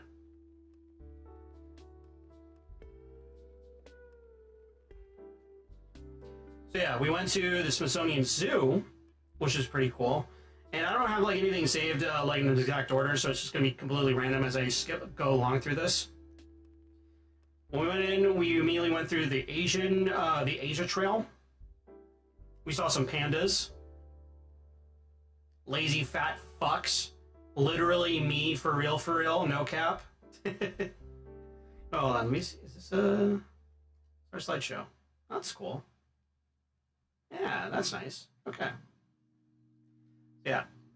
Oh, hold on. I'm gonna pause it. There we go. Yeah. Fat fuck pandas just like lazing about. Which, I mean, you know what, fair, because it was really hot that day. Oh yeah, they also have like this really cool looking enclosures. They had a few of these. They have like these indoor places where you can just like walk around in, and they have like animals like kind of semi-free roaming. All 3 of them have like birds. In this particular area, I think it's supposed to be based off of like the shoreland of Delaware or Maryland. And they have like all these different ducks that are just like, you know, lounging around and stuff like that. This bird up. Okay, this bird is actually pretty unique because it was really loud. And I have a video of this actually. Let me see if I can find it. let's do this.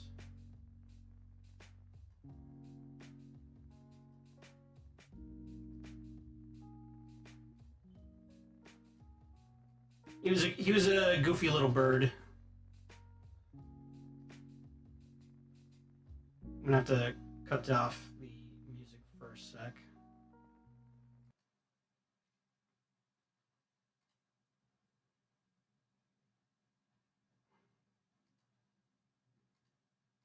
No, not this.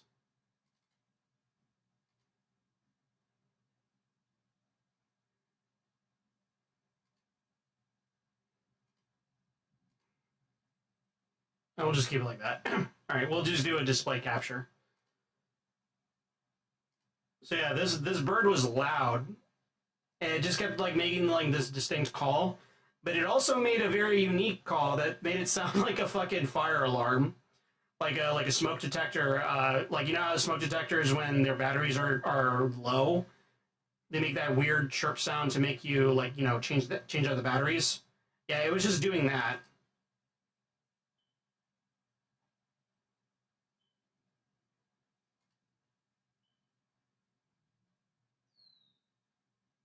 I don't know if you can hear that. Can you hear that?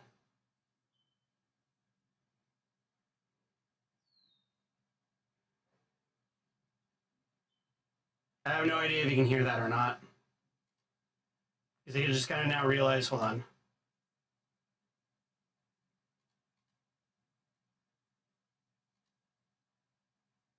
Yeah, it does not. Oh, you didn't hear it?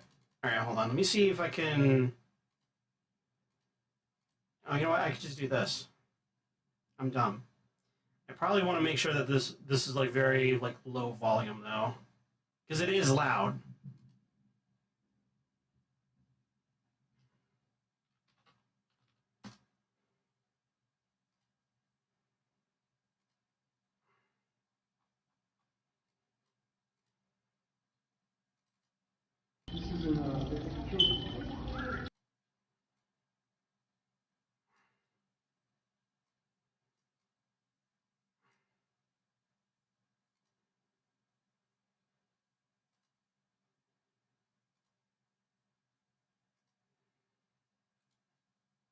Oh yeah, that is insanely loud. Hold on.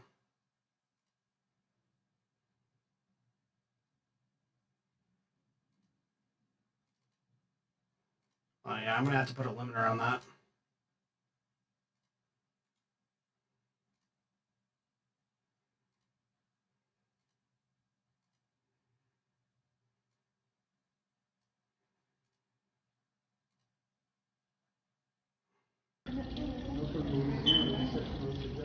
Yeah, check it out, this bird.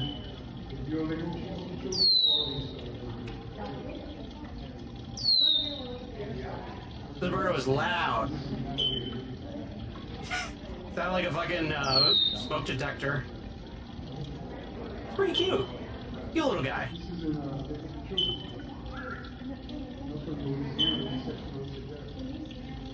Cute little birdie. But it was loud. It was really loud.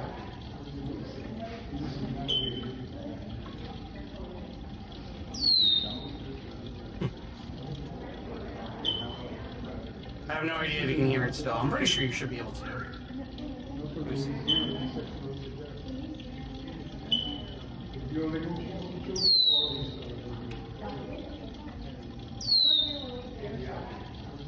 Oh yeah, I can hear it on my stream. Yeah, bird, cute bird. All right, let's continue. Yeah, I like that bird. It's a cute little guy. There we go. All right, continuing. Oh yeah, they have all these flamingos outside too. I'm pretty used to them where I live. So it's like, oh hey, I'm just back home. Hey, I've seen these before. I've seen you. I'm pretty sure I've seen your relatives. They also have emus, and It's one thing to look at a flamingo up close and be like, oh, you're decently sized. Emus are fucking huge. I had no idea they were big. I had no idea they were so big. Right? Like, they're like dinosaurs. Speaking of, they had a cassowary. And this was like from far away. This is like from far away. The cassowary was out in the shade underneath this tree. So it wasn't up close, but even like with where we are from the fence to it, we can tell like, holy shit, this thing is ginormous. This thing is huge. And cassowaries are very dangerous too, by the way, because they can rip open your stomach with their talons. They're very dangerous and very territorial. Oh, this thing. This little goober. I love this little goober guy. This little dude. Hold on, I have a video too of it. Look at that fucking nose, dude. Let me see if I can find...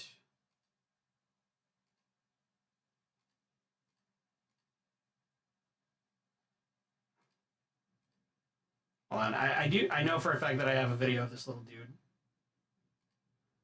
I'm gonna turn off display capture. Yeah, let me turn back on the music. Wait. Where is it? Yeah, there we go. Professional, by the way. Let me see if I can find the video that I sent myself of this little dude and his little schnoz. Yeah, there it is.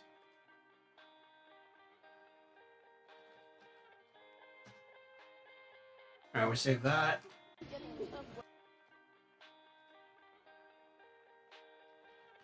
Let me save that. Yeah, I forgot what exactly this animal is called, but I like it. I like this this little dude.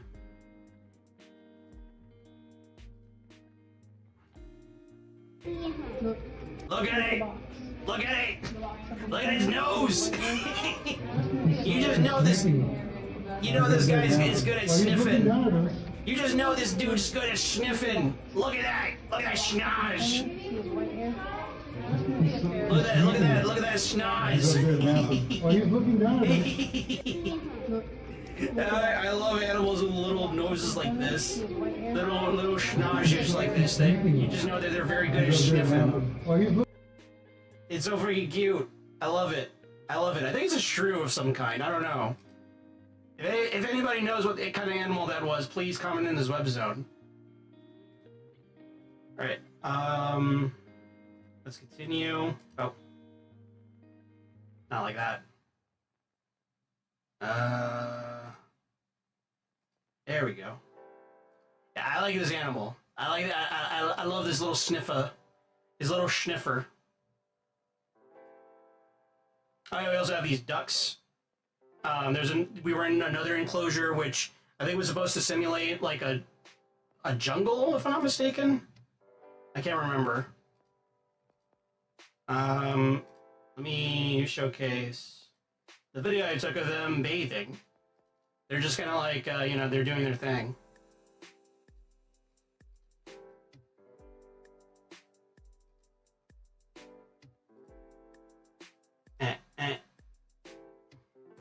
Getting yourself wet if you don't want the water. Yeah, look at that. Look at those ducks. Look at them. Look at them go. We got a little wet. Bathing themselves. Getting yourself Ruin wet it. if you don't want the water to go. As you do. Pretty neat. Alright, continuing. Oh, they have this monkey. I got this cool looking monkey. Little monka fella. They have this mongoose. They have a whole bunch of mongooses on display. I think in this area we were in, they basically had a whole bunch of different small mammals in captivity. They had a fennec fox, but unfortunately I didn't see it at all. Oh, the meerkat. Yeah.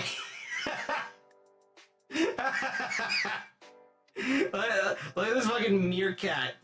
Look at this meerkat. This Giga Chad meerkat. They had a meerkat display, And this guy was just at the very top of like this Tupperware that they just have on the glass, and he's just like looking around. He's like aura farming. He's mogging. I know that this is like a thing that they do where they want to keep watch for predators and stuff like that. That's just like built into them. But still, it's like, damn, you got some stuff on your nose there, buddy. But you know, you look pretty good. You look good. Look at him. Yes. Giga Chad, yes. They got another one here who's also doing the same thing, just kind of like watching. You know, keeping watch for the rest of the family. You got another monkey. And when we went outside, there's a kangaroo here. Oh, no, not a kangaroo, sorry, a wallaby. Just, you know, in the shade, just trying to keep cool. Because it was really hot that day. And eventually we went around, they have a primate section. They have a bunch of orangutans, you know, just chilling indoors, eating hay. They were very relaxed. They looked very relaxed. Oh, yeah. And when we went outside the primate display, we looked around for a bit, and then we heard this guy bellowing out. I think he wanted to get inside because it was really hot. I think he was calling out to the zookeepers to, like, hey, put me back inside. It's fucking hot out, man. He's just, like, pacing back and forth between the different doors, just, like, you know, looking around. Pretty cool tiger. Oh, hey, Wishy! Wishy VT! They also had, like, a petting zoo with farm animals. Farm animals. And, yeah, they have a cow. They have a few cows. They have 2 cows. And alpacas. Yeah. Shoutouts to Wishy VT. Alright, and after the petting zoo, they also have like an Amazon rainforest enclosure thing where you can see like different like animals or like, you know, seeing it like river animals and birds from the Amazon. They have like this giant fish over here. I forgot the exact name of it, but I know that its its scales are used for jewelry. And it's also hunted for its meat. I got a good picture of this thing. He's looking into your soul. And this is the rainforest part. This whole place is supposed to simulate, like, you know, I think the idea of it is that all the plants around here can grow coffee via shade. Like, it's shade-grown coffee, I think, was the whole point of this area, where it's showing, like, you don't have to clear out, like, large swaths of the Amazon rainforest in order to have farmland for coffee. There are other means of which to acquire coffee, and apparently you could do that with shade and trees and stuff like that. I have a tropical bird here. I don't remember the exact name of it, but it was there was a sign for it. Another tropical bird. I think the birds here, like the whole point of them too, is that they eat the seeds, and you know they poop out the seeds of the coffee. Like I think okay, coffee's a fruit. They poop out the seeds grow in the ground, and then they make more coffee plants. I think that's the whole thing with these animals, these birds. And this is from above where you can see like the water tank. You can see all of the different fish. You see the ray. There's a turtle right there. It's pretty neat. Bird's eye view. Speaking of birds, got this ibis right here, just perched up on this branch or vine. Pretty cool. Oh, and a little bit in the Amazon part, they also have like a whole bunch of different amphibians on display. A lot of which are poison dart frogs. So yeah, there's a black and yellow one. There's a blue one right here. Blue poison dart frog. You have this guy. This horned toad. Just chilling. Kind of looks like Pemjack. You have this really nice looking green and brown poison dart frog. Golden poison frogs. Again, they look really beautiful, but obviously the color is there for a reason. You got the salamander. They added the salamander, which was pretty cool. California tiger salamander. That's what it's called. And they also have these Panamanian golden frogs. So the interesting thing about these golden frogs is that they are no longer present in the wilds of Panama. You cannot find them at all. They went extinct in Panama, but the Smithsonian has apparently been doing like a breeding program in order to reintroduce the Panamanian golden frogs into the environment of Panama. And they've apparently bred over hundreds of the Panamanian golden frog to make sure they don't go extinct, which is pretty cool. It's admirable. Look at that. You know, yeah, you got this red and blue poison dart frog. And right outside, after we exited the Amazon section, there was this Andean bear that was just kind of like perched up on the ledge right here. The dude's really hot. You can tell that he's like really, really, really hot from the heat. Info about the Andean bear. They have another one here that was just like chilling in this cave. Again, just very hot. And of course, they have an America trail where, for America, the best country in the world, they got a bald eagle. I think the bald eagle is injured, hence why it's like in this cage like this. It's pretty cool. The flamingos again. Oh yeah, in the small mammal section, they have a sand cat, which is pretty cool. Looks like a cute little kitty. The thing about sand cats is that they have the highest kill count of any wild cat.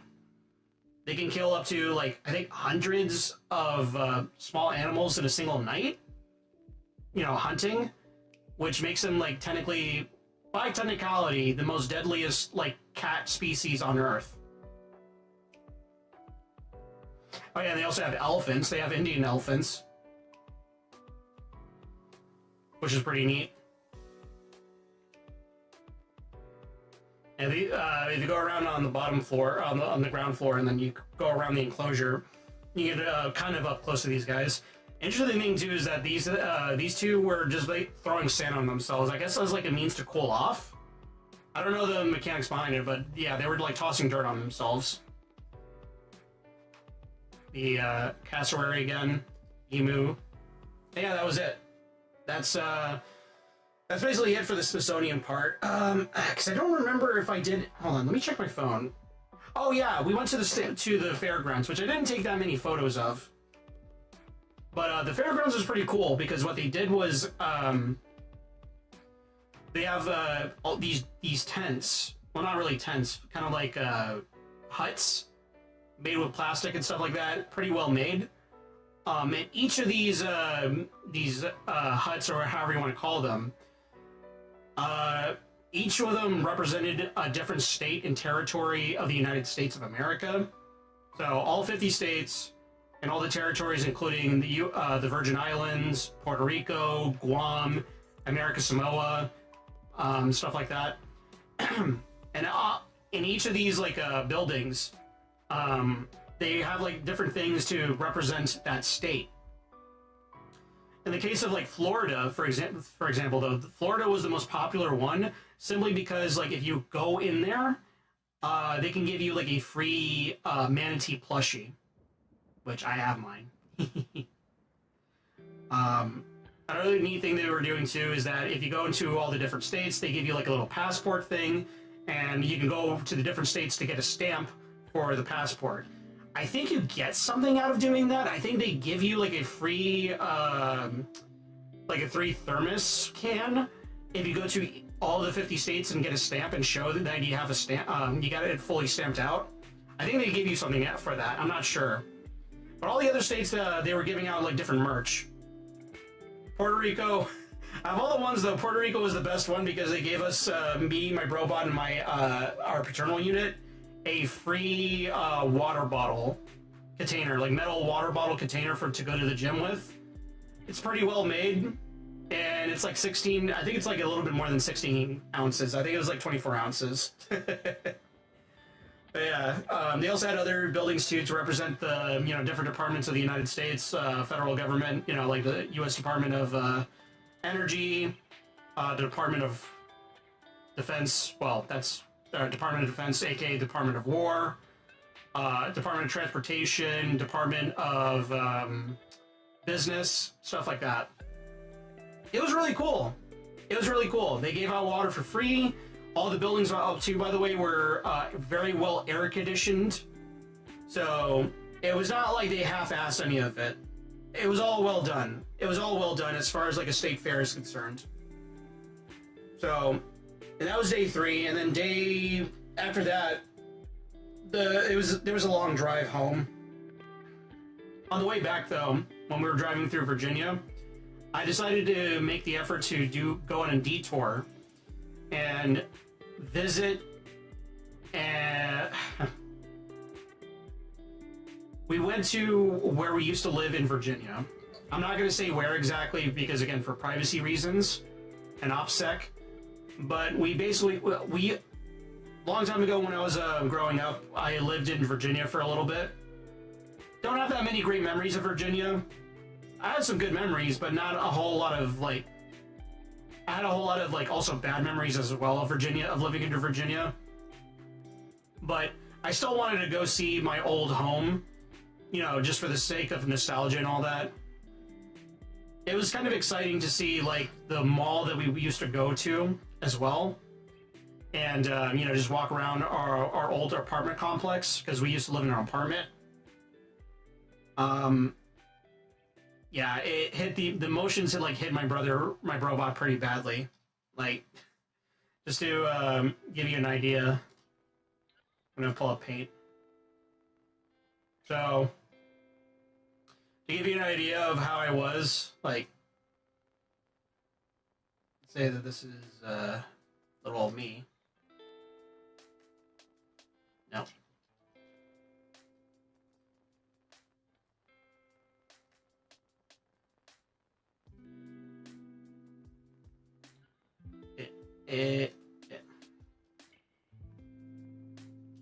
Yeah, I'm screwed. I'm just gonna do this.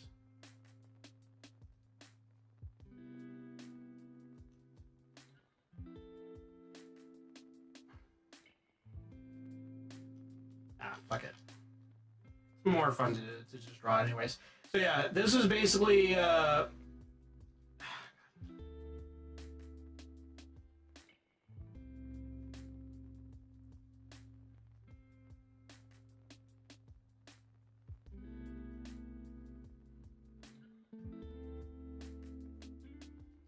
this is basically me like walking around you know, our old stomping grounds, essentially. Like, this is basically me, like really happy to see, like, oh man, everything still looks the same. Our old apartment still looked the same, man. And meanwhile, well, I need a good picture to reference my robot.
All right.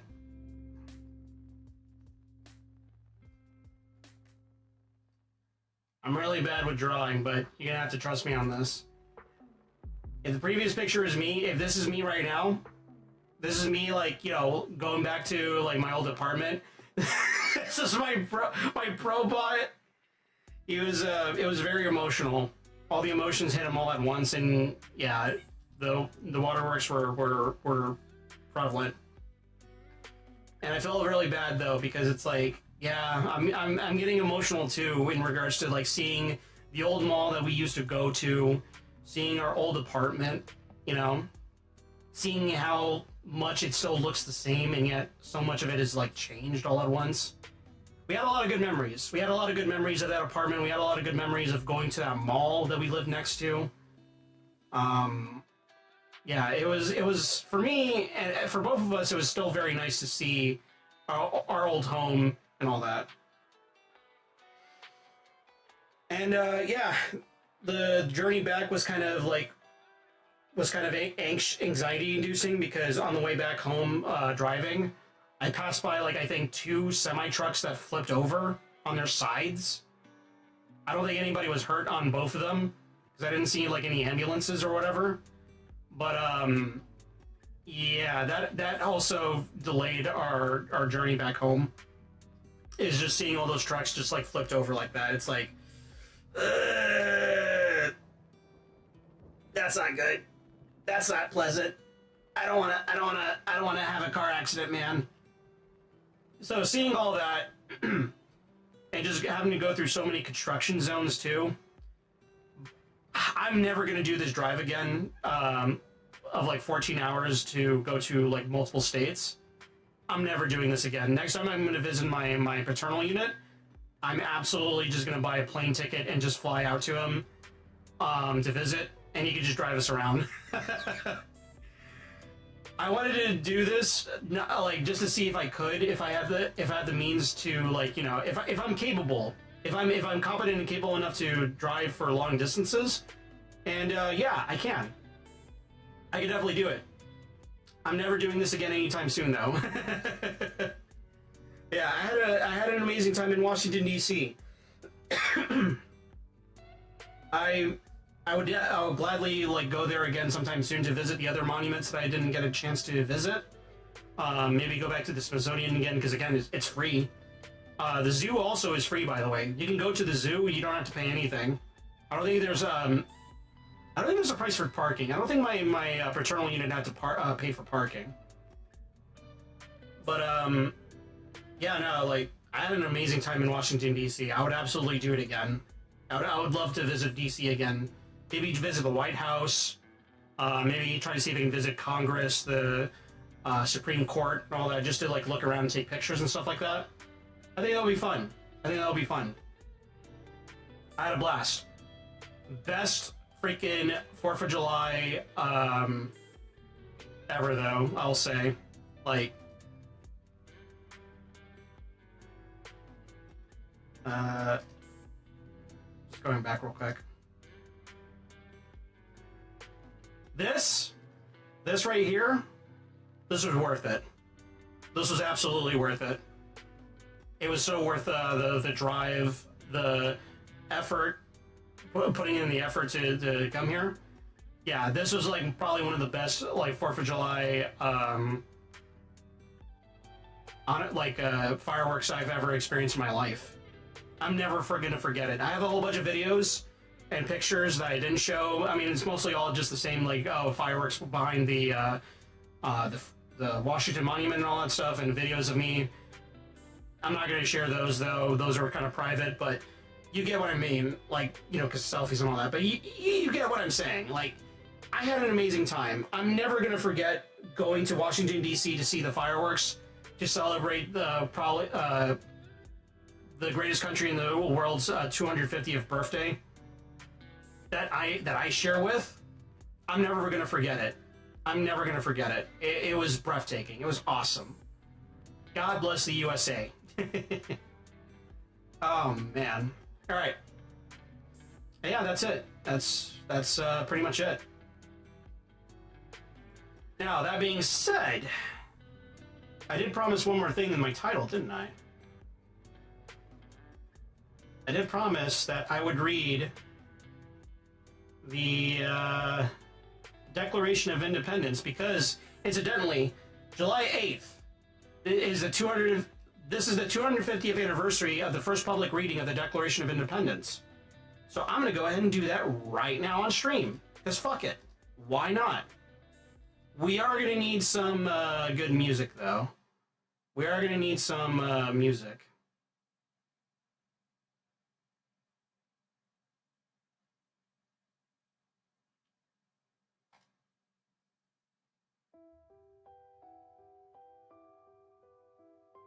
Let me see.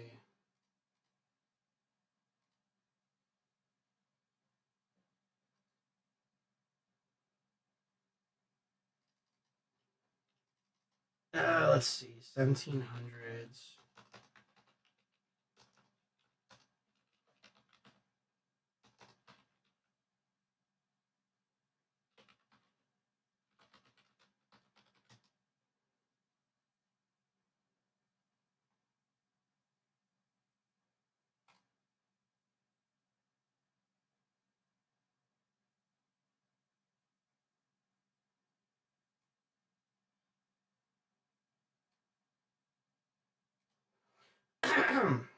All right. You know what? I have an idea.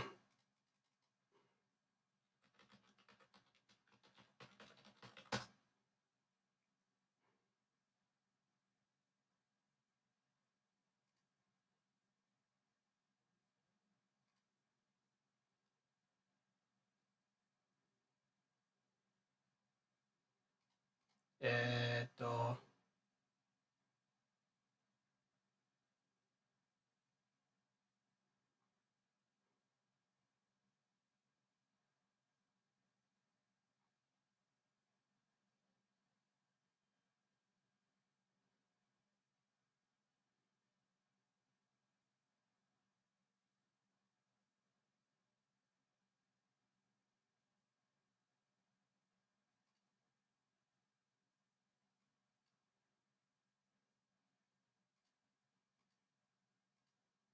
All right, you know what? This should do. This should do. All right. We are going to read the Declaration of Independence right here, right now, because fuck it. Why the fuck not? Let's see.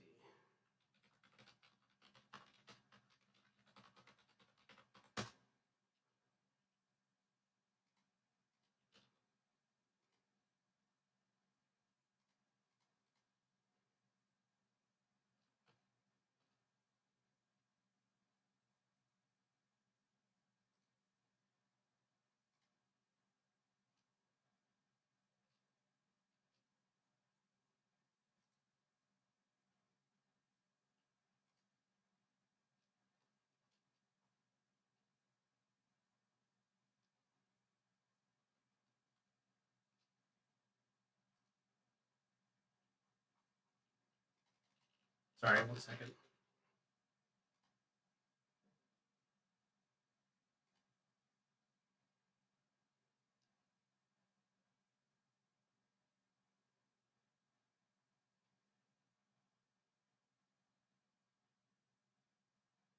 All right.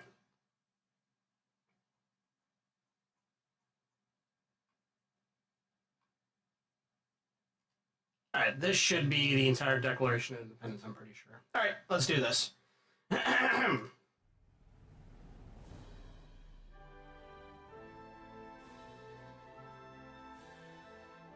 In Congress, July 4th, 1776. The unanimous declaration of the 13 United States of America.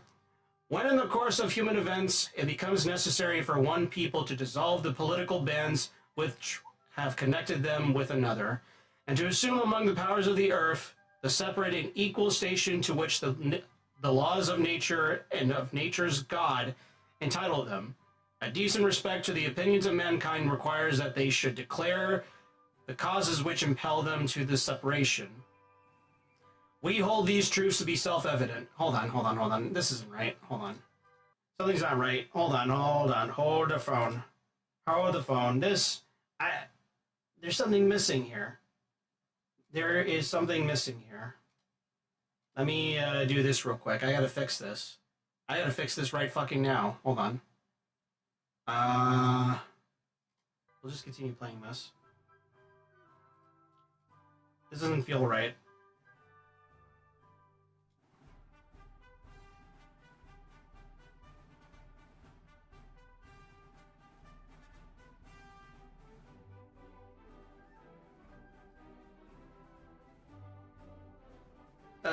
let's see, where is...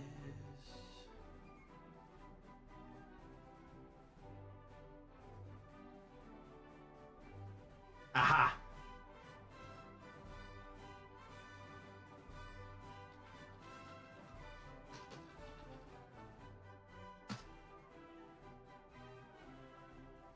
Yeah, it didn't sit right with me just being in the void like that.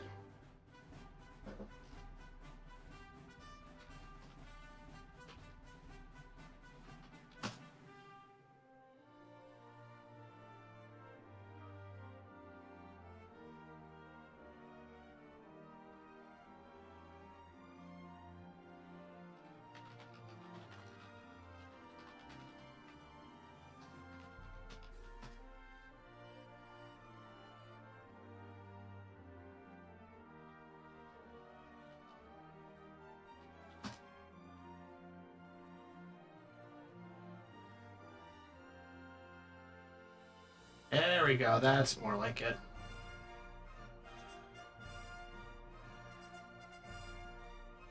And this is what we'll do. We're gonna drag and drop this in here. And then we should be able to...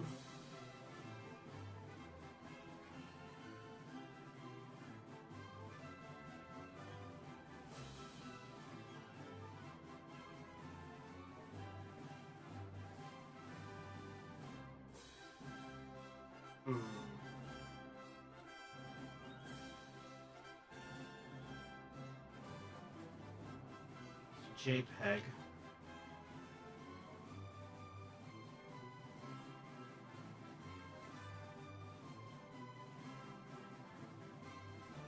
Hold on, I think I'm gonna have to restart VTube Studio for this. Give me 1 second, guys. I'm sorry. Professional streamer, professional streamer, professional VTuber.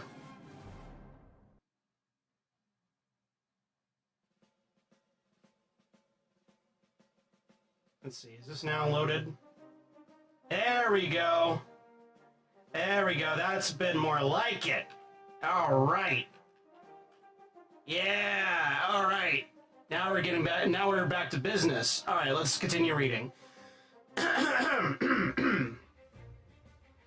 We hold these truths to be self-evident, that all men are created equal, that they are endowed by their Creator with certain unalienable rights, that among these are life, liberty, and the pursuit of happiness, that to secure these rights, governments are instituted among men, deriving their just powers from the consent of the governed, that whenever any form of government becomes destructive of these ends, it is the right of the people to alter or to abolish it, and to institute new government, laying its foundation on such principles and organizing its powers in such form as to them shall seem most likely to affect their safety and happiness.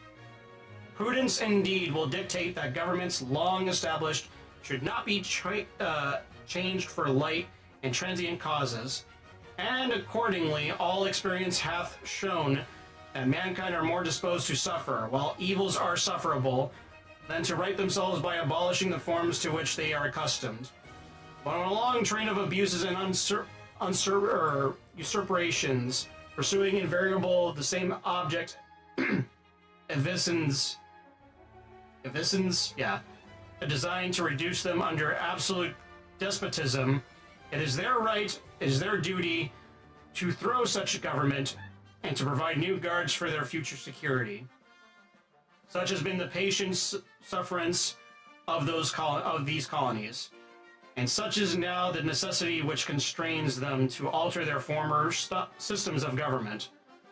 The history of the present King of Great Britain is a history of repeated injuries and usurpations, all having in direct object the establishment of an absolute tyranny over these states.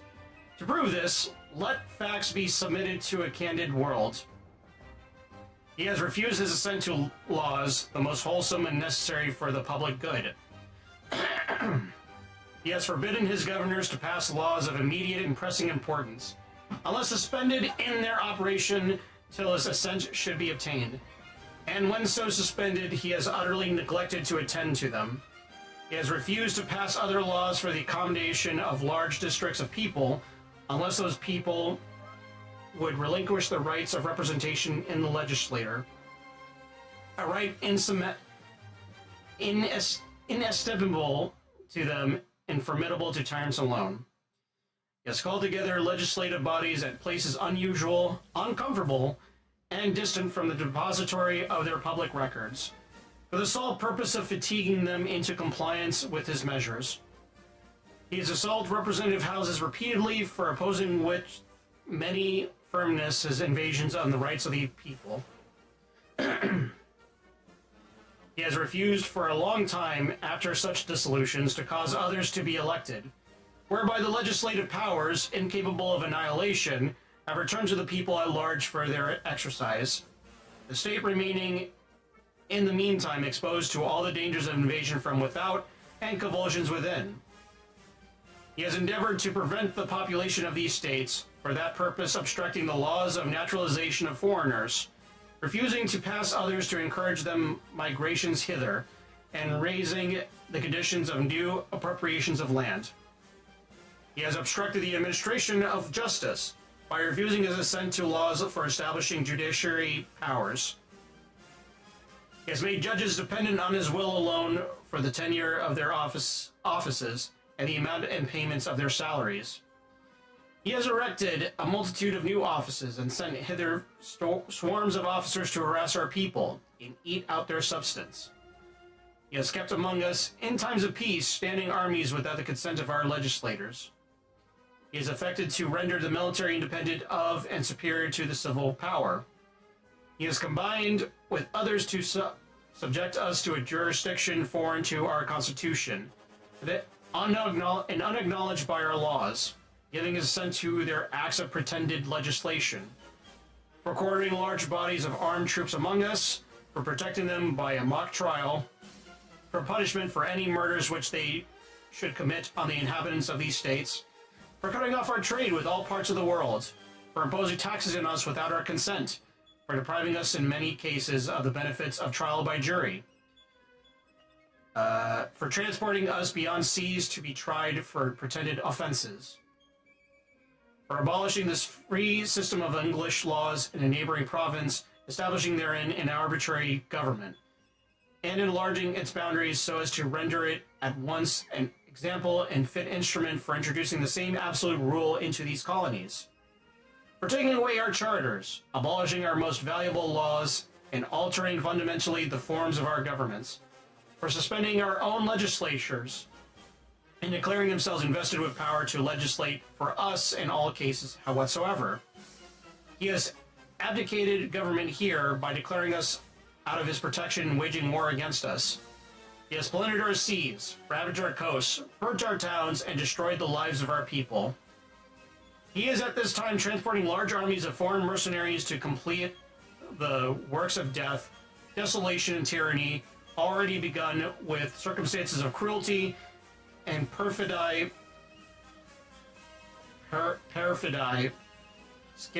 scarcely paralleled in the most barbarous ages and totally unworthy the head of a civilized nation. He has constrained our fellow citizens taken captive on the high seas to bear arms against their country, to become the executioners of their friends and brethren, or to fall themselves by their hands.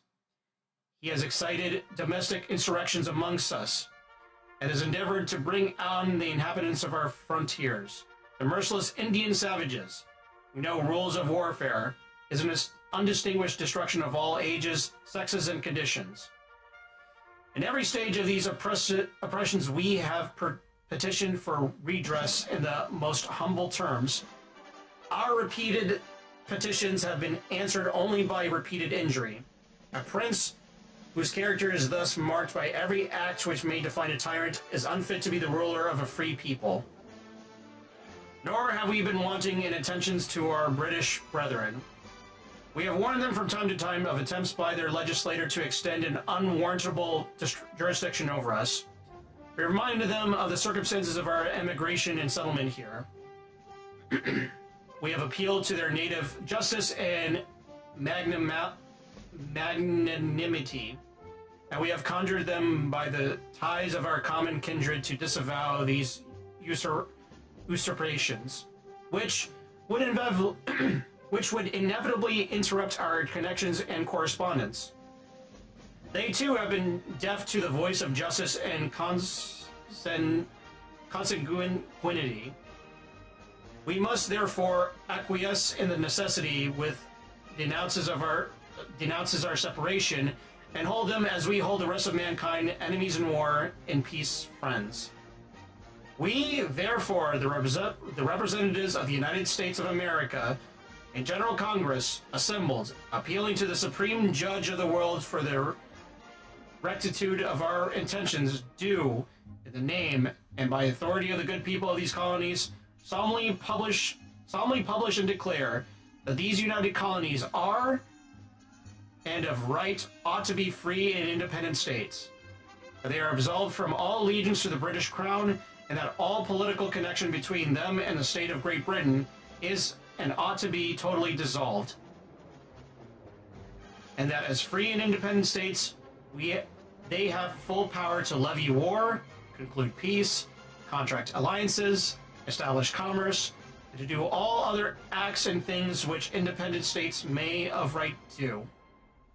And for the support of this declaration, with a firm reliance on the protection of divine providence, we mutually pledge to each other our lives, our fortunes, and our sacred honor.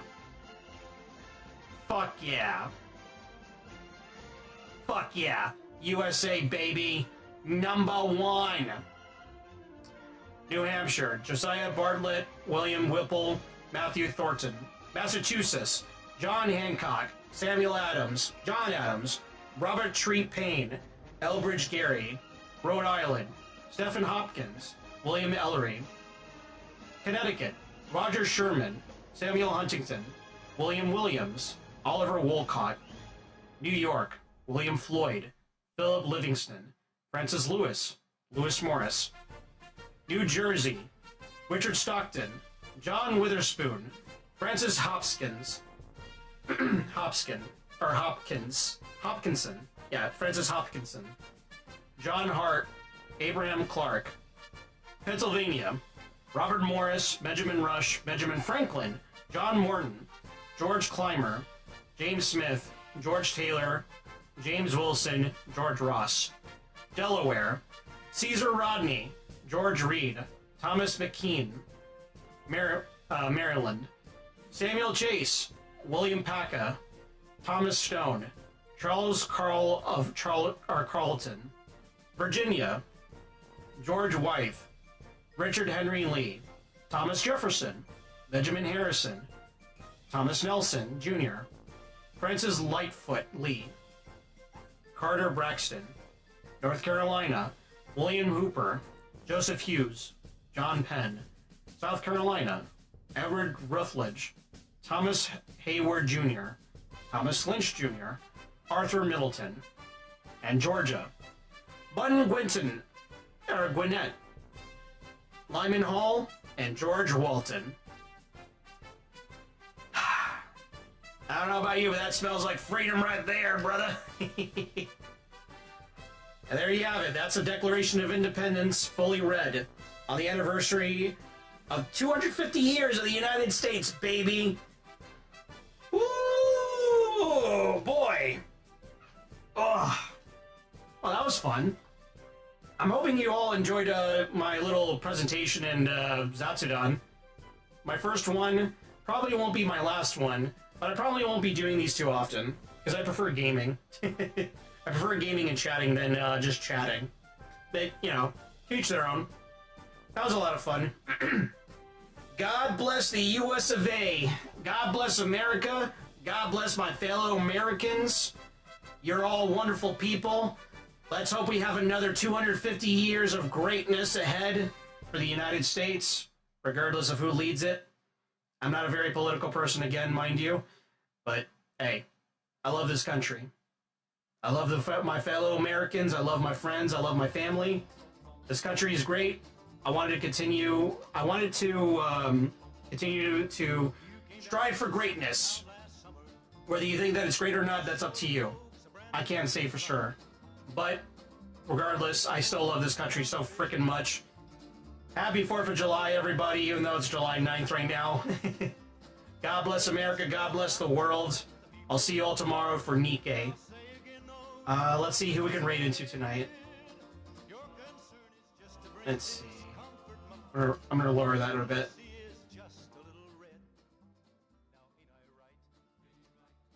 Let's see. Who can raid into right now? Who's on? Oh, hey. You know what? I haven't raided into Abigail Croc M for a little bit. Abigail Croc M. Oh, whoops. I misspelled her name.